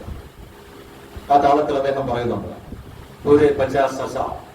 എന്നിട്ട് അവരോട്, അദ്ദേഹത്തിന് അറിയാം എന്റെ തലയ്ക്ക് 50,000 രൂപ ഗവൺമെന്റ് വില കൽപ്പിച്ചിട്ടുണ്ട് എന്ന് പറയുമ്പോഴും അത് സ്വയം പറയുകയല്ല, മറ്റൊരാളെ കൊണ്ട് പറയിപ്പിക്കുകയാണ്. അതാണ് ആ ക്യാരക്ടറിന്റെ ഒരു ആരോഗ്യൻസ് എന്ന് പറയുന്നത്.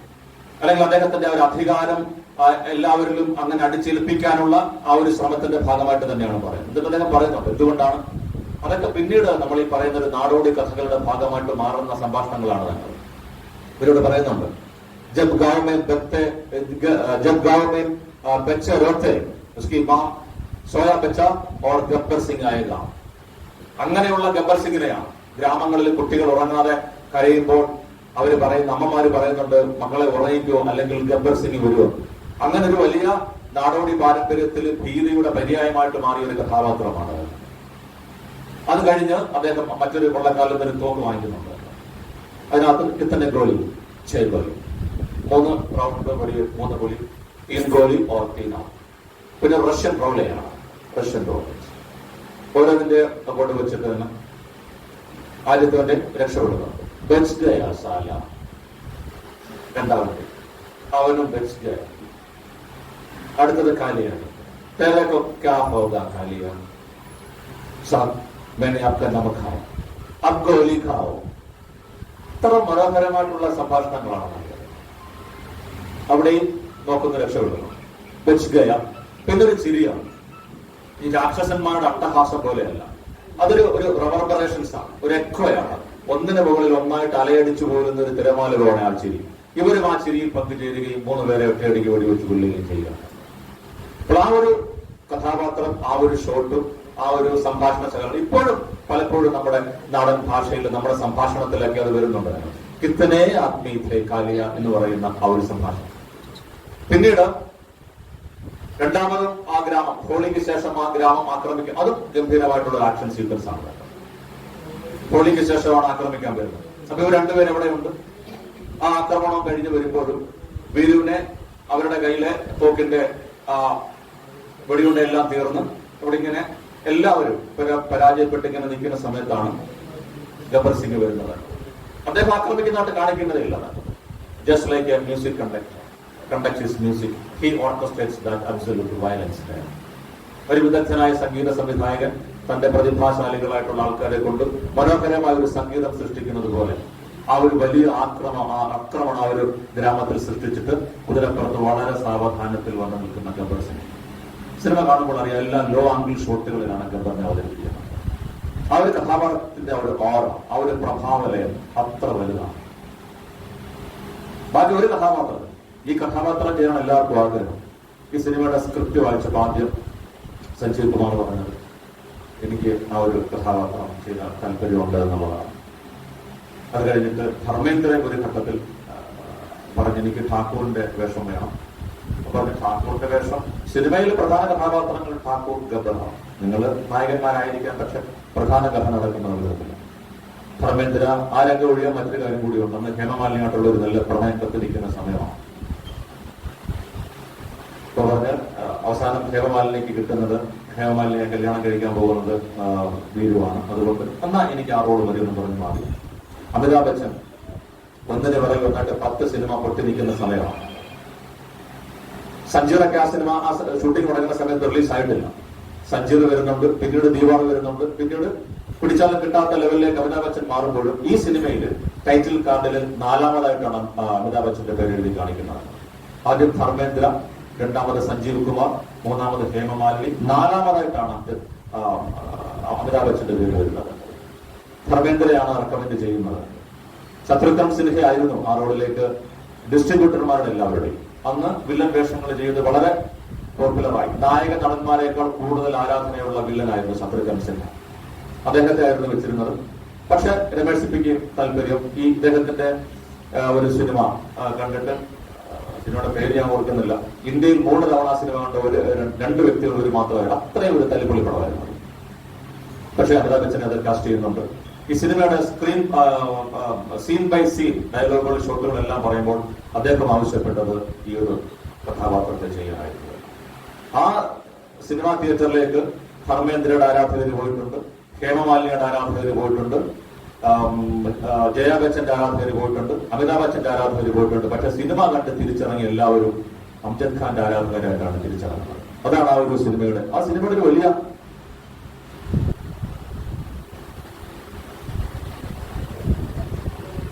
അംജദ് ഖാൻ ആയിരുന്നില്ല ആ സിനിമയിലെ ഡാനി ഡെൻസോപ്പ എന്ന് പറയുന്ന സിക്കിം നടനായിരുന്നു. അദ്ദേഹം ആ സമയത്ത് തന്നെയാണ് ധർമാത്മ എന്ന് പറയുന്ന മറ്റൊരു സിനിമയുടെ ഷൂട്ടിങ്ങിന്, രണ്ടും നേരത്തെ പറഞ്ഞതാണ്. അത് അഫ്ഗാനിസ്ഥാനിലാണ് ആ സിനിമ ഷൂട്ട് ചെയ്യുന്നത്. ഒരുപാട് അനുമതികളൊക്കെ വേണമായിരുന്നു ഷൂട്ടിങ്ങിന് വേണ്ടിയിട്ട്. അനുമതിയെല്ലാം കിട്ടി. അവര് ഷൂട്ടിംഗ് ഫിക്സ് ചെയ്യുന്നത് ഒക്ടോബറിലാണ്, ഇവിടെ ഷൂട്ടിംഗ് തുടങ്ങുന്നതും ഒക്ടോബറിലാണ്. അപ്പൊ വളരെ വിഷമത്തോടു കൂടിയാണ് ഡാനി ആ ഒരു രംഗം, ആ ഒരു സിനിമയിൽ നിന്ന് പിന്മാറുന്നത്. അംജദ് ഖാൻ അപ്പോഴും ഒരു അസിസ്റ്റന്റ് ഡയറക്ടർ എന്ന രീതിയിൽ മാത്രമായിരുന്നു ഒരു പ്രാധാന്യം. 1-2 സിനിമകൾ അതിനോട് അഭിനയിച്ചിട്ടുണ്ടെങ്കിലും അത്ര വലിയൊരു ഇമേജ് ഒന്നും ഉണ്ടായിരുന്നില്ല. മാത്രമല്ല അദ്ദേഹത്തിന്റെ ശബ്ദം ഒരു വില്ലന് പറ്റിയ ശബ്ദമായിരുന്നില്ല എന്നുള്ളതാണ് കഥ. സാധാരണ വില്ലന്മാരുടെ ശബ്ദം എന്ന് പറഞ്ഞാൽ വളരെ പരുക്കനായിട്ടുള്ള ഒരു ബാരിറ്റോൺ വോയിസാണ്. അംജദ് ഖാന്റെ ഒരു ഹസ്കി വോയിസാണ്. ആ വോയിസ് ഗബ്ബർ സിംഗ് എന്ന് പറയുന്ന ആ സിനിമയിലെ സോൾ ഗബ്ബർ സിംഗ് തന്നെയാണ്. ആ സിനിമയിലെ ആ ഒരു കഥാപാത്രത്തിന് പറ്റുമോ എന്നുള്ള കാര്യത്തിൽ പലർക്കും സംശയം ഉണ്ടായിരുന്നു. സലിം ജാവേദ് തിരക്കഥാകൃത്തുകൾ തന്നെ ഉറപ്പിച്ചത് ഈ ഒരു കഥാപാത്രം അംജദ് ഖാൻ തന്നെ ചെയ്യാമെന്ന്. സിനിമയുടെ ഷൂട്ടിങ്ങിൽ ചില പ്രശ്നങ്ങൾ ഉണ്ടാകുന്നു. അംജദ് ഖാൻ ആ കഥാപാത്രം പൂർണ്ണമായിട്ട് ചെയ്യാൻ പറ്റുമോ എന്നുള്ളത് ഇവർ തന്നെയാണ് അംജദ് ഖാനെ റെക്കമെൻഡ് ചെയ്തെങ്കിൽ ഒരു ഘട്ടത്തിൽ ഇവർ തന്നെ സലിം ഖാൻ തന്നെ അംജദ് ഖാനെ മാറ്റണമെന്ന് പറയുന്നു. രമേഷ് സിപ്പി അതിന് വഴങ്ങുന്നില്ല.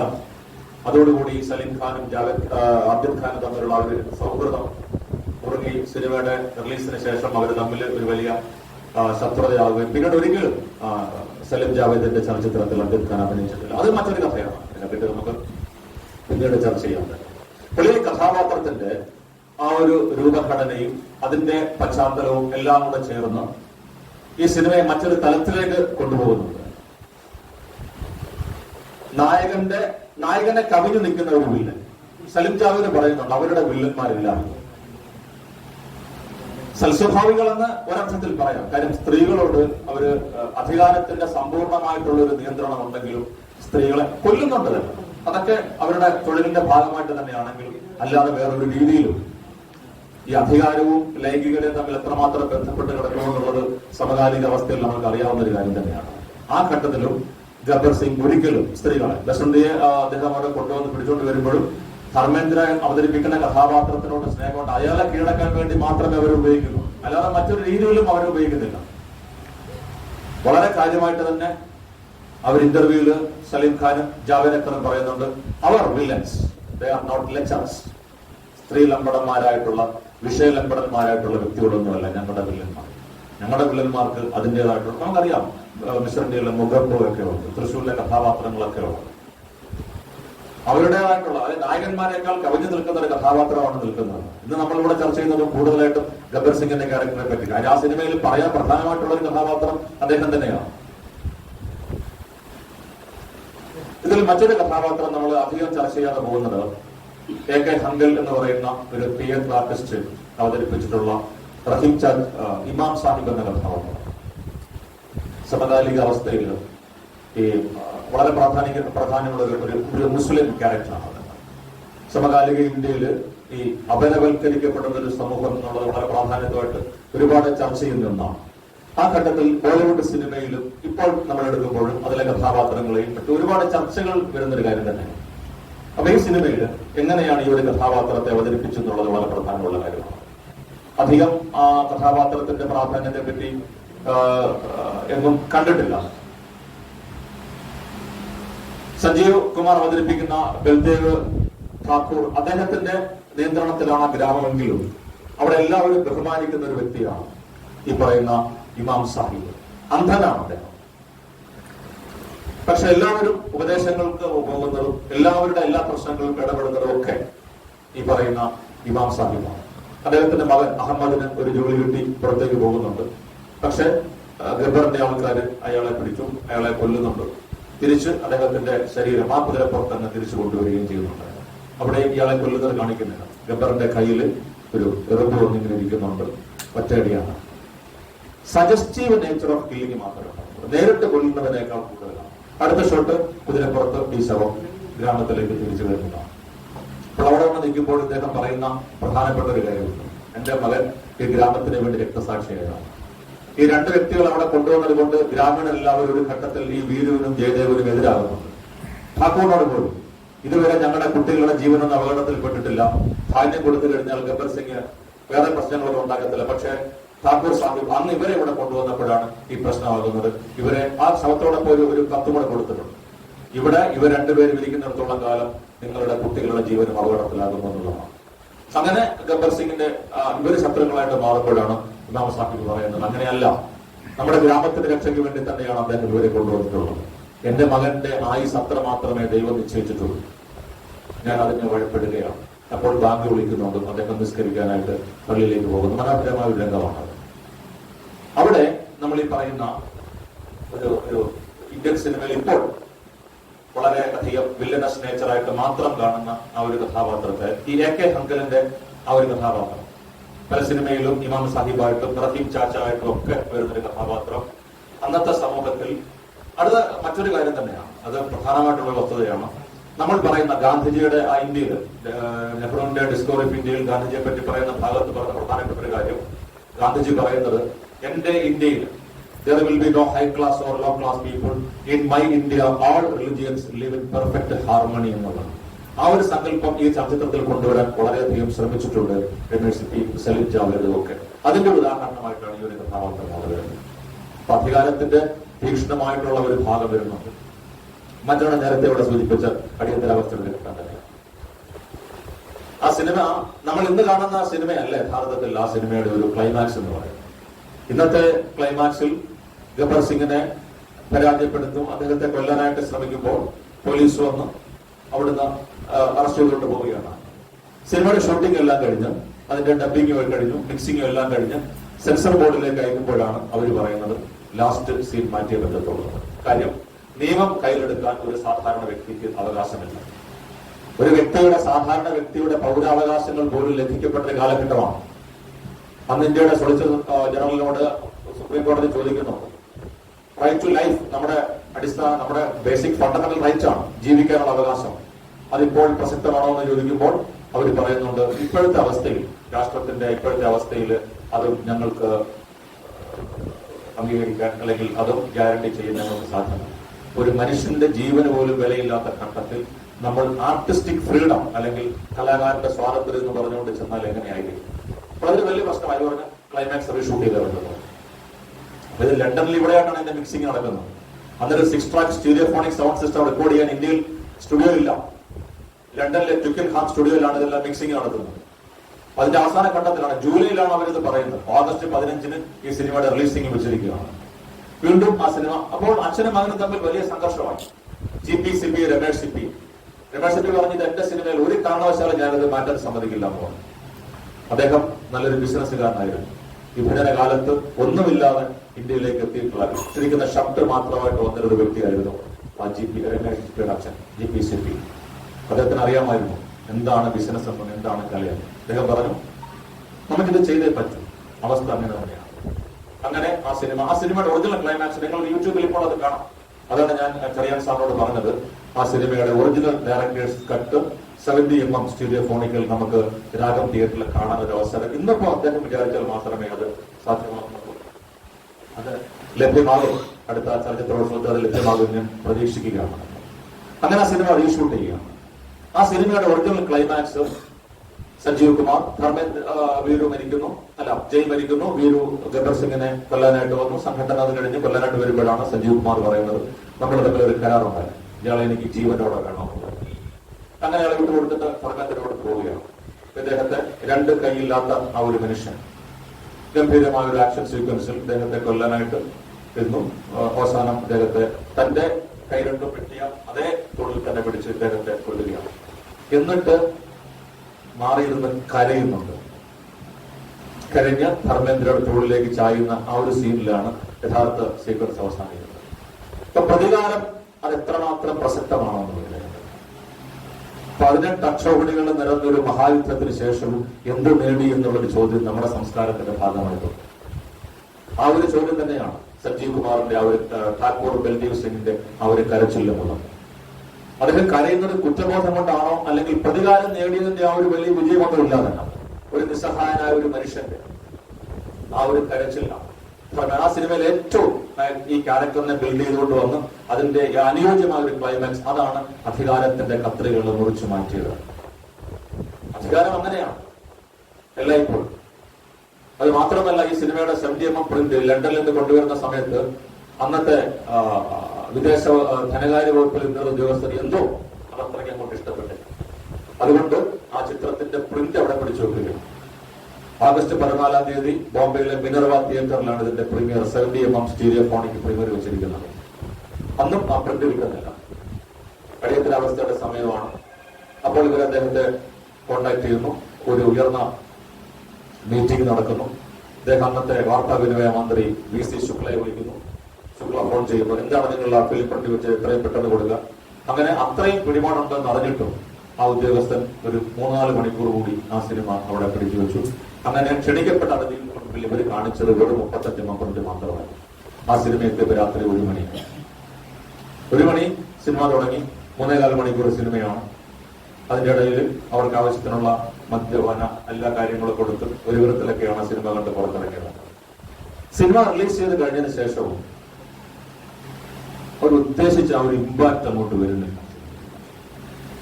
ഷോലെ കണ്ട് എത്ര പേരുണ്ട് എന്ന് എനിക്കറിയില്ല. ആൾക്കാര് വരുന്നു, സിനിമ കാണുന്നു, പോകുന്നു എന്നല്ലാതെ ഒരു വലിയ ഒരു പ്രതീക്ഷിച്ച അത്രയും വരും.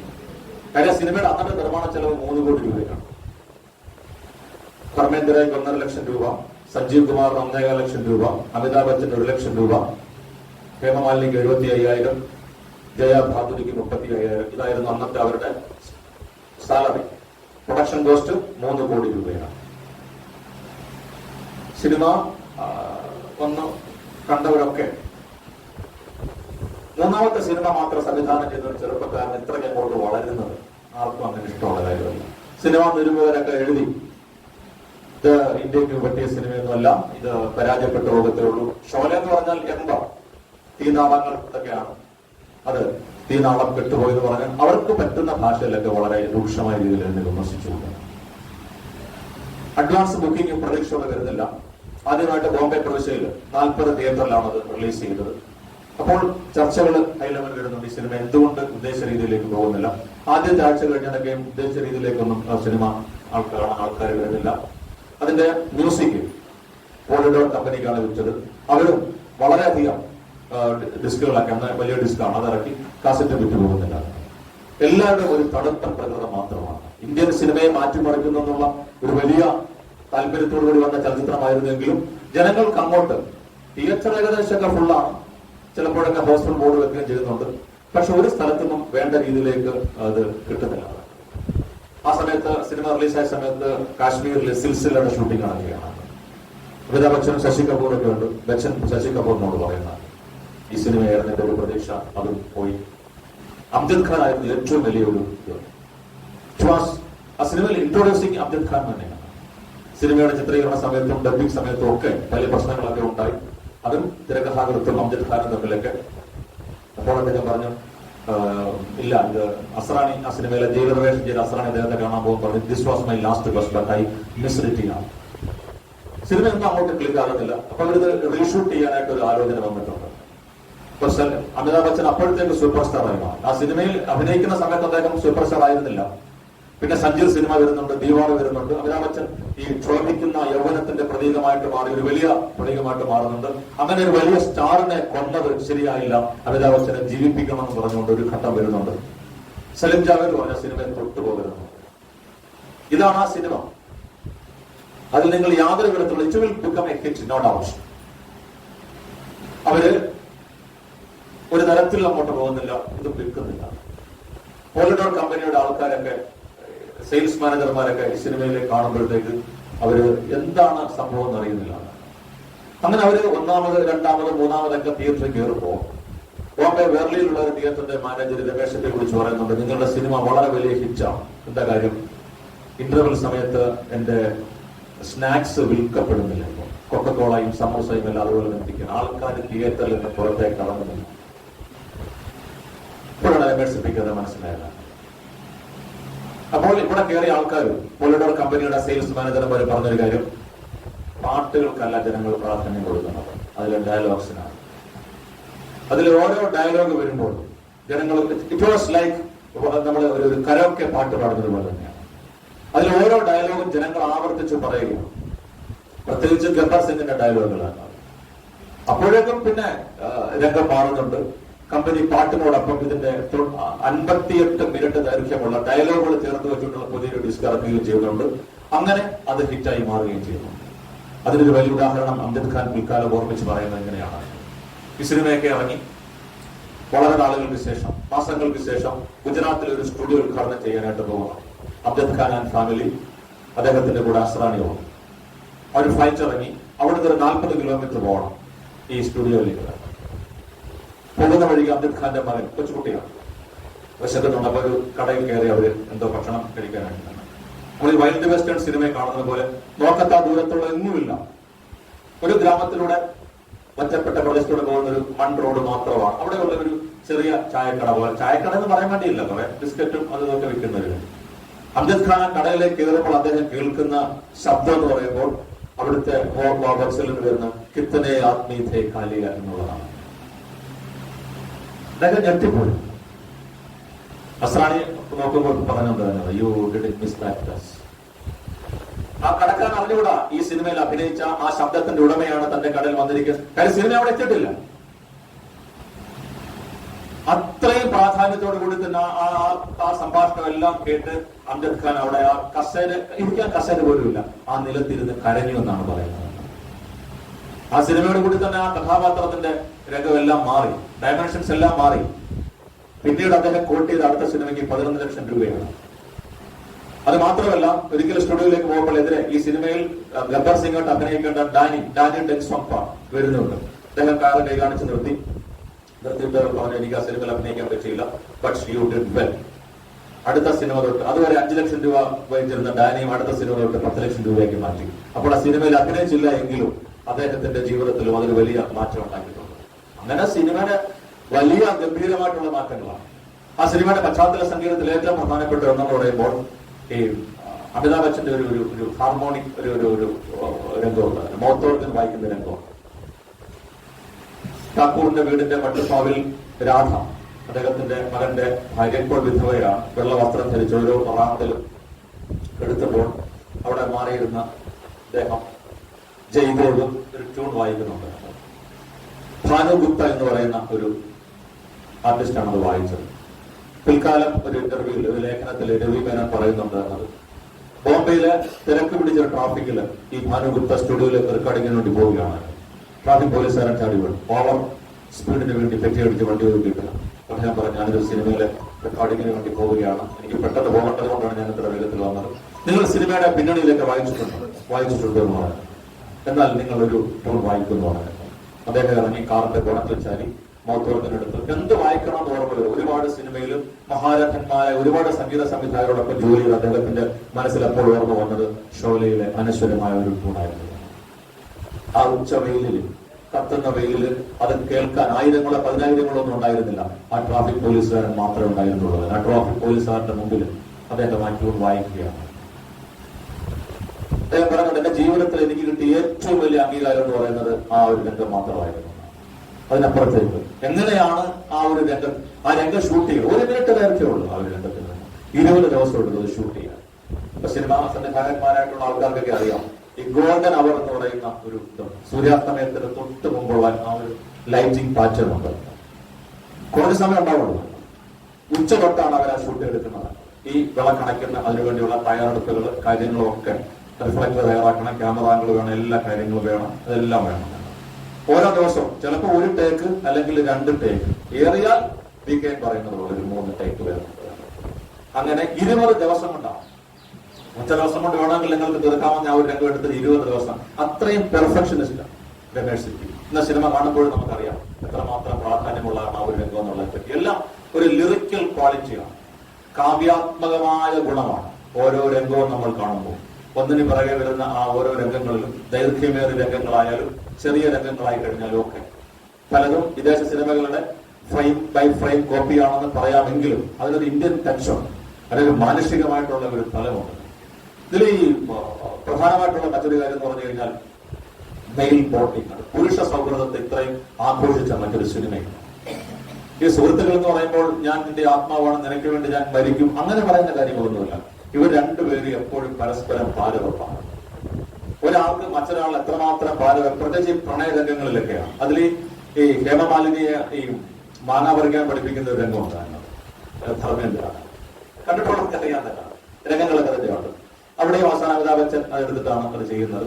പിന്നീട് ക്ഷേത്രത്തിൽ ഹേമമാലിനി വന്ന് വിവാഹം നടക്കുന്നില്ല, മൗസി ഇങ്ങനെ അമ്മായി ഇങ്ങനെ പറയുന്നുണ്ട്, അപ്പൊ എനിക്ക് വിവാഹം കഴിക്കാൻ ഒരു അനുയോജ്യനായിട്ടുള്ള വരനെ വേണമെന്ന് പറയുമ്പോൾ ആ വിഗ്രഹത്തിന്റെ പിറയിൽ നിന്ന് ധർമ്മേന്ദ്ര, ഒരു ചെറുപ്പക്കാരനുണ്ട്, അവൻ നിന്നെ കല്യാണം കഴിക്കാൻ ആഗ്രഹിക്കുന്നു, അവൻ പറയുന്നത് തന്നെ കേൾക്കണം. അയ്യോ ഭഗവാനെ, അങ്ങ് എന്റെ പ്രാർത്ഥന ഇത്രയും കേട്ടോ എന്നിരിക്കുമ്പോൾ അമിതാഭ് ബച്ചൻ അവരെ വിളിച്ചുകൊണ്ട് വന്ന് നേരെ പുറകിൽ കൊണ്ടുപോയി ഈ രംഗം കാണിക്കുകയും ചെയ്തു.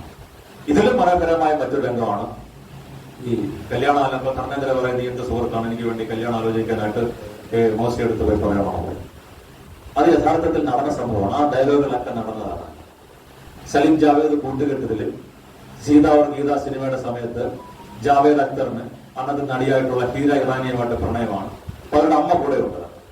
അവരുടെ അമ്മയ്ക്കെടുത്ത് പോയി പറയണമെന്ന് ഏൽപ്പിച്ചത് സലീം ഖാനെയാണ്. സലീം ഖാൻ പറഞ്ഞ അതേ ഡയലോഗുകൾ തന്നെയാണ് സിനിമയിലുള്ളത്. അതിന്റെ ഡയലോഗ് വിരു കുറെ സമ്പാദിച്ചിട്ടുണ്ടാകല്ലോ എന്ന് ചോദിക്കുമ്പോ ജയ് പറയുന്നുണ്ട്, കല്യാണം കഴിച്ചതിന് ശേഷം സമ്പാദിക്കാനായിട്ട് തുടങ്ങണം. അപ്പൊ ഇതുവരെയൊന്നും സമ്പാദിച്ചിട്ടില്ലേ? ഇല്ല, കിട്ടുന്ന കാശൊക്കെ വെച്ചവൻ ചീട്ട് കളിക്കുന്ന ചീട്ടുകളിലുണ്ടോ? അത് എപ്പോഴൊന്നുമില്ല, മദ്യപിക്കുന്ന മാത്രമേ മദ്യപാനം ഉണ്ടോ? അതിപ്പോ ചീട്ട് കളിച്ച് പൈസയൊക്കെ പോകുമ്പോ മദ്യപിച്ചിട്ട് പിന്നെ പെൺകുട്ടികളെടുത്ത് കൂടെ നൗട്ടാക്കി എന്നാ പറയുക, നർത്തകിമാരെ ഗണികളെടുത്ത് അതുകൊണ്ട് എപ്പോഴും ഇല്ല, ഇങ്ങനെയുള്ള സമയത്ത് മാത്രമേ ഉള്ളൂ. ഈ സംഭവം യഥാർത്ഥത്തിൽ നടന്നതാണ്. ഈ സിനിമയെ പറ്റി അനുഭവ് ചോപ്രയുടെ മനോഹരമായ ഒരു പുസ്തകത്തിൽ Sholay the making of A classical ഇതെന്നും പറയുന്നുണ്ട്. ഈ സലീം ഖാൻ പോയി ഹീറോയോട് പറഞ്ഞ് ഇതേ കാര്യങ്ങൾ തന്നെയാണ്. സലീം ഈ ജാവേദ് അക്തർ ഇങ്ങനെയാണ് എന്ന് പറഞ്ഞാലും കൃത്യമായിട്ട് അതാണ് ആ സൗഹൃദം. ഇതേ സൗഹൃദം തന്നെ ഇവിടെ ഉണ്ടാകുന്നത്. പിന്നീട് കല്യാണം കഴിച്ചിടണമെന്ന് പറഞ്ഞുകൊണ്ട് ആ വാട്ട് പാൻറിന്റെ മേളിൽ കയറേണ്ട ഗംഭീരമായ ഡയലോഗോട് വെള്ളമടിച്ച് പിറ്റായിട്ട് അപ്പം വസന്തി ഓടി വന്നിട്ട് പറയുന്നുണ്ട് എങ്ങനെയെങ്കിലും രക്ഷിക്കണം. വീട് പറയുന്നുണ്ട്, ജയ് പറയുന്നുണ്ട് ഒന്നുമില്ല, അത് കള്ളറങ്ങുമ്പോൾ അത്ര തന്നെ താഴെ വന്നു കൊടുക്കുന്നുണ്ട്. അതിന്റെ ഏറ്റവും വലിയ ആഘോഷമാണ് ഏ ദോസ്തി ഹംനഹി തോടങ്ങി എന്നുള്ള മനോഹരമായിട്ടുള്ള ഒരു ഗാനം.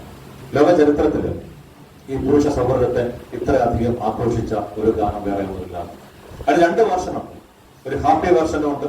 അവസാനം അവരുടെ കൊള്ളക്കാരന്റെ വെടിയേറ്റ് അദ്ദേഹം മരിക്കുമ്പോൾ അദ്ദേഹം പറയുന്ന ആ ഒരു പാത്തോസ് വേർഷനുണ്ട്. രണ്ടും വളരെ മനോഹരമായ രീതിയിൽ തന്നെയാണ് ചിത്രീകരിച്ചിട്ടുള്ളത്. ഇങ്ങനെ പറയാനാണെങ്കിൽ പിന്നെ ഈ ഗ്രാമത്തിന്റെ ഒരു കാര്യം നമ്മൾ പറഞ്ഞു. ഈ ഗ്രാമം അവിടെ അധികാരത്തിന്റെ കേന്ദ്രമായിട്ടുള്ള ഒന്നും ആ ഗ്രാമത്തിലില്ല. ഒരു പോലീസ് സ്റ്റേഷനില്ല, ഒരു സ്കൂളില്ല, ഒരു ആശുപത്രിയില്ല, റോഡില്ല, ഇലക്ട്രിസിറ്റി ഇല്ല. ഇതൊക്കെയാണ് നമ്മൾ അവിടെ ഈ ഇന്ത്യ മഹാരാജ്യത്ത് തന്നെയാണ് ഈ ഗ്രാമം എന്ന് നമ്മളെ സൂചിപ്പിക്കുന്ന 2 രംഗങ്ങളുണ്ട്. ഒന്നിൽ പോലീസുകാരൻ വന്ന് ഗബ്ബറിന്റെ ആക്രമണത്തെ പറ്റി ചോദിക്കുന്നുണ്ട്. 2 ഒരു പോസ്റ്റ്മാൻ വന്നിട്ട് അഹമ്മദിന് ജോലി കിട്ടിയെന്നുള്ള കത്ത് കൊടുക്കുന്ന ഈ 2 രംഗമല്ല ഈ പറയുന്ന ഗ്രാമത്തിൽ. നമ്മളെ ഖസാക്കിന്റെ ഇതിഹാസത്തിലും അതിനങ്ങനെ തന്നെ പറയുന്നുണ്ട്. പാലക്കാട് അവിടെ വന്നു പോകുന്ന ഒരു പോസ്റ്റ്മാനാണ്, അത് ഇന്ത്യയിലാണ് ആ ഒരു പ്രദേശം എന്ന് കാണിക്കുന്നത് പോലെ അത്രയും ഒറ്റപ്പെട്ട ഒരു പ്രദേശമായിട്ടാണ് ആ ഗ്രാമം അവിടെ വരുന്നത്. അവിടെ നേരത്തെ പറഞ്ഞ ഈ അധികാരത്തിന്റെ ഒരു ശൂന്യതയിലേക്ക് എത്തുന്നു. അധികാരത്തിന്റെ ശൂന്യതയിലേക്കാണ് ഗബ്ബർ സിംഗിനെ പോലെയുള്ള കൊള്ളക്കാർ എത്തിച്ചേരുന്നത്. അവിടെ ഈ അടിയന്തരാവസ്ഥ കാലഘട്ടത്തിൽ എന്തുകൊണ്ടാണ് ആ സിനിമയ്ക്ക് അങ്ങനെ ഒരു ക്ലൈമാക്സിൽ അവസാനം കൊടുക്കാതിരുന്നതിന് കൃത്യമായ കാരണമാണ് നിയമവും നീതിയും ഒക്കെ നടപ്പാക്കപ്പെടുന്ന ഒരു സമൂഹത്തിൽ ഓക്കെ അതങ്ങനെ അല്ലാത്ത സമൂഹത്തിലോ ബൽദേവ് ഠാക്കൂറിന്റെ 2 കൈകളും അംജദ് ഖാൻ ഗബ്ബർ സിംഗ് വെട്ടിക്കളയുന്നുണ്ട്. അദ്ദേഹം ഒരു പോലീസുകാരനാണ്, അല്ലെങ്കിൽ അദ്ദേഹം നിയമത്തിന്റെ ഒരു പ്രതിപുരുഷനാണ്. പക്ഷെ ഇപ്പോൾ ഹീസ് മെയിൻ ആ നിയമത്തിന്റെ കൈകളാണ് വെട്ടിക്കളഞ്ഞിരിക്കുന്നത്. ആ നിയമം നടപ്പാക്കാൻ ഇപ്പോൾ അദ്ദേഹത്തിന് പറ്റുന്നില്ല. അദ്ദേഹത്തിന്റെ ഡിപ്പാർട്ട്മെന്റ് പോലീസിനും പറ്റുന്നില്ല. അതുകൊണ്ടാണ് അദ്ദേഹം മറ്റു 2 പേർ they are criminals, petty criminals, ആ 2 ക്രിമിനൽസിലെയാണ്. അത് നമ്മുടെ വ്യവസ്ഥിതിയിലുള്ള ഒരു മാറ്റത്തെ കൊടുക്കുകയാണ്. ഇന്ത്യൻ പൊളിറ്റിക്കൽ ഒരു സെനേറിയോയില് നിയമം നടപ്പാക്കാൻ പറ്റാത്ത സാഹചര്യങ്ങൾ വരുമ്പോൾ നിങ്ങൾക്ക് നീതി നടപ്പാക്കണമെന്നുണ്ടെങ്കിൽ വ്യവസ്ഥാപിതമായിട്ടുള്ള മാർഗത്തിലൂടെ നിങ്ങൾക്ക് അത് സാധ്യമല്ല എന്നും നിങ്ങൾ അതിനുവേണ്ടി പരിശ്രമിക്കണമെന്നും അതിനുവേണ്ടി നിങ്ങൾ കൊണ്ടുവരുന്ന ആൾക്കാർ എപ്പോഴും നല്ല നീതിമാന്മാരായിരിക്കണം എന്നുള്ള ഒരു കാര്യം കൂടി തന്നെയാണ്. ഗായത്രി സ്പിവാക്കിന്റെ ക്യാൻ ദ സബാൾട്ടൻ സ്പീക്ക് വളരെ പ്രസിദ്ധമായ ഒരു ലേഖനമാണ്. അവിടെ സബാൾട്ടൻസ് ഉണ്ട്. സബാൾട്ടൻ എന്ന് പറഞ്ഞാൽ അരികുവൽക്കരിക്കപ്പെട്ട ആൾക്കാർ, മുഖ്യധാരയിൽ നിന്ന് ഒഴിവാക്കപ്പെട്ട ആൾക്കാർ. ഇവിടെ അവരെല്ലായ്പ്പോഴും അടിച്ചമർത്തപ്പെട്ട ആൾക്കാർ തന്നെയാണ്. പക്ഷെ ഷോലയിൽ ഈ ആക്ഷനെ മുമ്പോട്ട് നയിക്കുന്നത് ഈ ആൾക്കാർ തന്നെയാണ്. അവർ ക്രിമിനലുകളാണ്, അവർ കുറ്റവാളികളാണ്, അവർ കള്ളു കുടിക്കുന്നവരാണ്, ഒക്കെ ശരിയാണ്. പക്ഷെ ഒരു ഘട്ടത്തിൽ അവരുടെ ജീവിതം നേരെയാകണമെന്നുണ്ടെങ്കിൽ, ആ ഗ്രാമത്തിന് നീതി നടപ്പാക്കണമെന്നുണ്ടെങ്കിൽ ഈ പറയുന്ന ഉപേക്ഷിക്കപ്പെട്ട ആൾക്കാർ കൊണ്ടുവരണം എന്നുള്ള ഒരു വലിയ ചോദ്യം തന്നെ എവിടെയുണ്ട്. അപ്പൊ നമ്മുടെ നിയമം എവിടെയാണ്, നമ്മുടെ നീതി എവിടെയാണ്, നമ്മുടെ നിയമ സംവിധാനങ്ങൾ എങ്ങനെയാണ് പ്രവർത്തിക്കുന്നത് എന്നുള്ള ഒരു വലിയ ചോദ്യം കൂടി അവിടെ വരുന്നുണ്ട്. ഇപ്പോഴും ആ ഒരു വലിയ പ്രശ്നത്തിലേക്കാണ് നമ്മൾ നിൽക്കുന്നത്. അപ്പൊ ഇങ്ങനെയുള്ള ഒരുപാട് ചോദ്യങ്ങൾ ആ ഒരു ചലച്ചിത്രം ചോദിക്കുന്നുണ്ട്. ആ ഒരു കാര്യം തന്നെയാണ് പ്രാഥമികമായിട്ട് മനുഷ്യന്റെ വിശപ്പ് തന്നെയാണ് ഗബ്ബർ സിംഗിനെ പോലെ ഒരു വലിയ കൊള്ളക്കാരന് കൊള്ളയടിക്കാൻ വരുന്നത്. അതുപോലെ മറ്റൊരു കാര്യം കൂടിയുണ്ട്, ഇദ്ദേഹത്തിന് ആയുധങ്ങൾ കിട്ടുന്ന എവിടെയാണ്. ഒരൊറ്റ രംഗത്ത് മാത്രമാണ് അത് പറയുന്നത്. ഹീരാൽ എന്ന് പറയുന്ന ഒരാളിന്റെ കയ്യിൽ നിന്നാണ് അദ്ദേഹം ഈ ആയുധങ്ങൾ വാങ്ങിക്കുന്നത്. അപ്പോൾ ഇന്ത്യയിൽ സ്വാതന്ത്ര്യം കിട്ടിയതിനു ശേഷം ഒരുപാട് നാട്ടുരാജാക്കന്മാർ, ഒരുപാട് വലിയ ഭൂവുടമകളൊക്കെ ഉണ്ട്. അവരുടെ കയ്യിൽ നിന്ന് ആയുധങ്ങളൊക്കെ എങ്ങോട്ട് പോയി, ഈ ആയുധങ്ങൾ എങ്ങനെയാണ് ഈ കൊള്ളക്കാരിലേക്ക് വരുന്നത്? നല്ല മെഷീൻ ഗൺ ഉൾപ്പെടെയുള്ള ആയുധങ്ങളുണ്ട് ഗബ്ബർ സിംഗിന്റെ കയ്യിൽ. ഒരു സാധാരണ ഗബ്ബർ സിംഗിന്റെ സാധാരണ കൊള്ളക്കാരനായിട്ടുള്ള ഗ്രാമത്തെ കൊള്ളയടിക്കുന്ന, ധാന്യത്തിന് വേണ്ടി കൊള്ളയടിക്കുന്ന അയാളുടെ കയ്യിലേക്ക് ഈ ആയുധങ്ങൾ അങ്ങനെ വരുന്നു. ഈ ആയുധ കള്ളക്കടത്തിന്റെ ഒരു കാര്യം കൂടി നമുക്കറിയാം. ബീഹാറിൽ പോയി കഴിഞ്ഞാൽ എന്ത് വേണമെങ്കിൽ സാധനം കിട്ടുമെന്നുള്ളത്. അങ്ങനെ മറ്റൊരു ഇന്ത്യയാണ് നമുക്ക് ആ സിനിമയിൽ കാണാൻ പറ്റുന്നത്. യഥാർത്ഥ ഇന്ത്യ എന്ന് നമ്മൾ കരുതുന്ന ലോകത്തിനപ്പുറത്തേക്ക് സമാന്തരമായിട്ടുള്ള മറ്റൊരു ഇന്ത്യയുണ്ട്. ആ ഇന്ത്യയുടെ കൃത്യമായിട്ടുള്ള ഒരു ചിത്രീകരണം കൂടി ആ ഒരു സിനിമയിൽ കാണുന്നുണ്ട്. ഇങ്ങനെ പറയാനാണെങ്കിൽ ഒരുപാട് ഒരുപാട് കാര്യങ്ങൾ ആ സിനിമയെ പറ്റി പറയാനുണ്ട്. എല്ലാം ഇപ്പോൾ പറഞ്ഞു കഴിഞ്ഞാൽ ഇനിയും ആൾക്കാരെ സംസാരിക്കാനുണ്ട്. ഷൺമുഖ സാറൊക്കെ വന്നിട്ടുണ്ട്. ഇപ്പോൾ ഇത്രയും പറഞ്ഞുകൊണ്ട് ഞാൻ എന്റെ വാക്കുകൾ നിർത്തുന്നു. നന്ദി, നമസ്കാരം.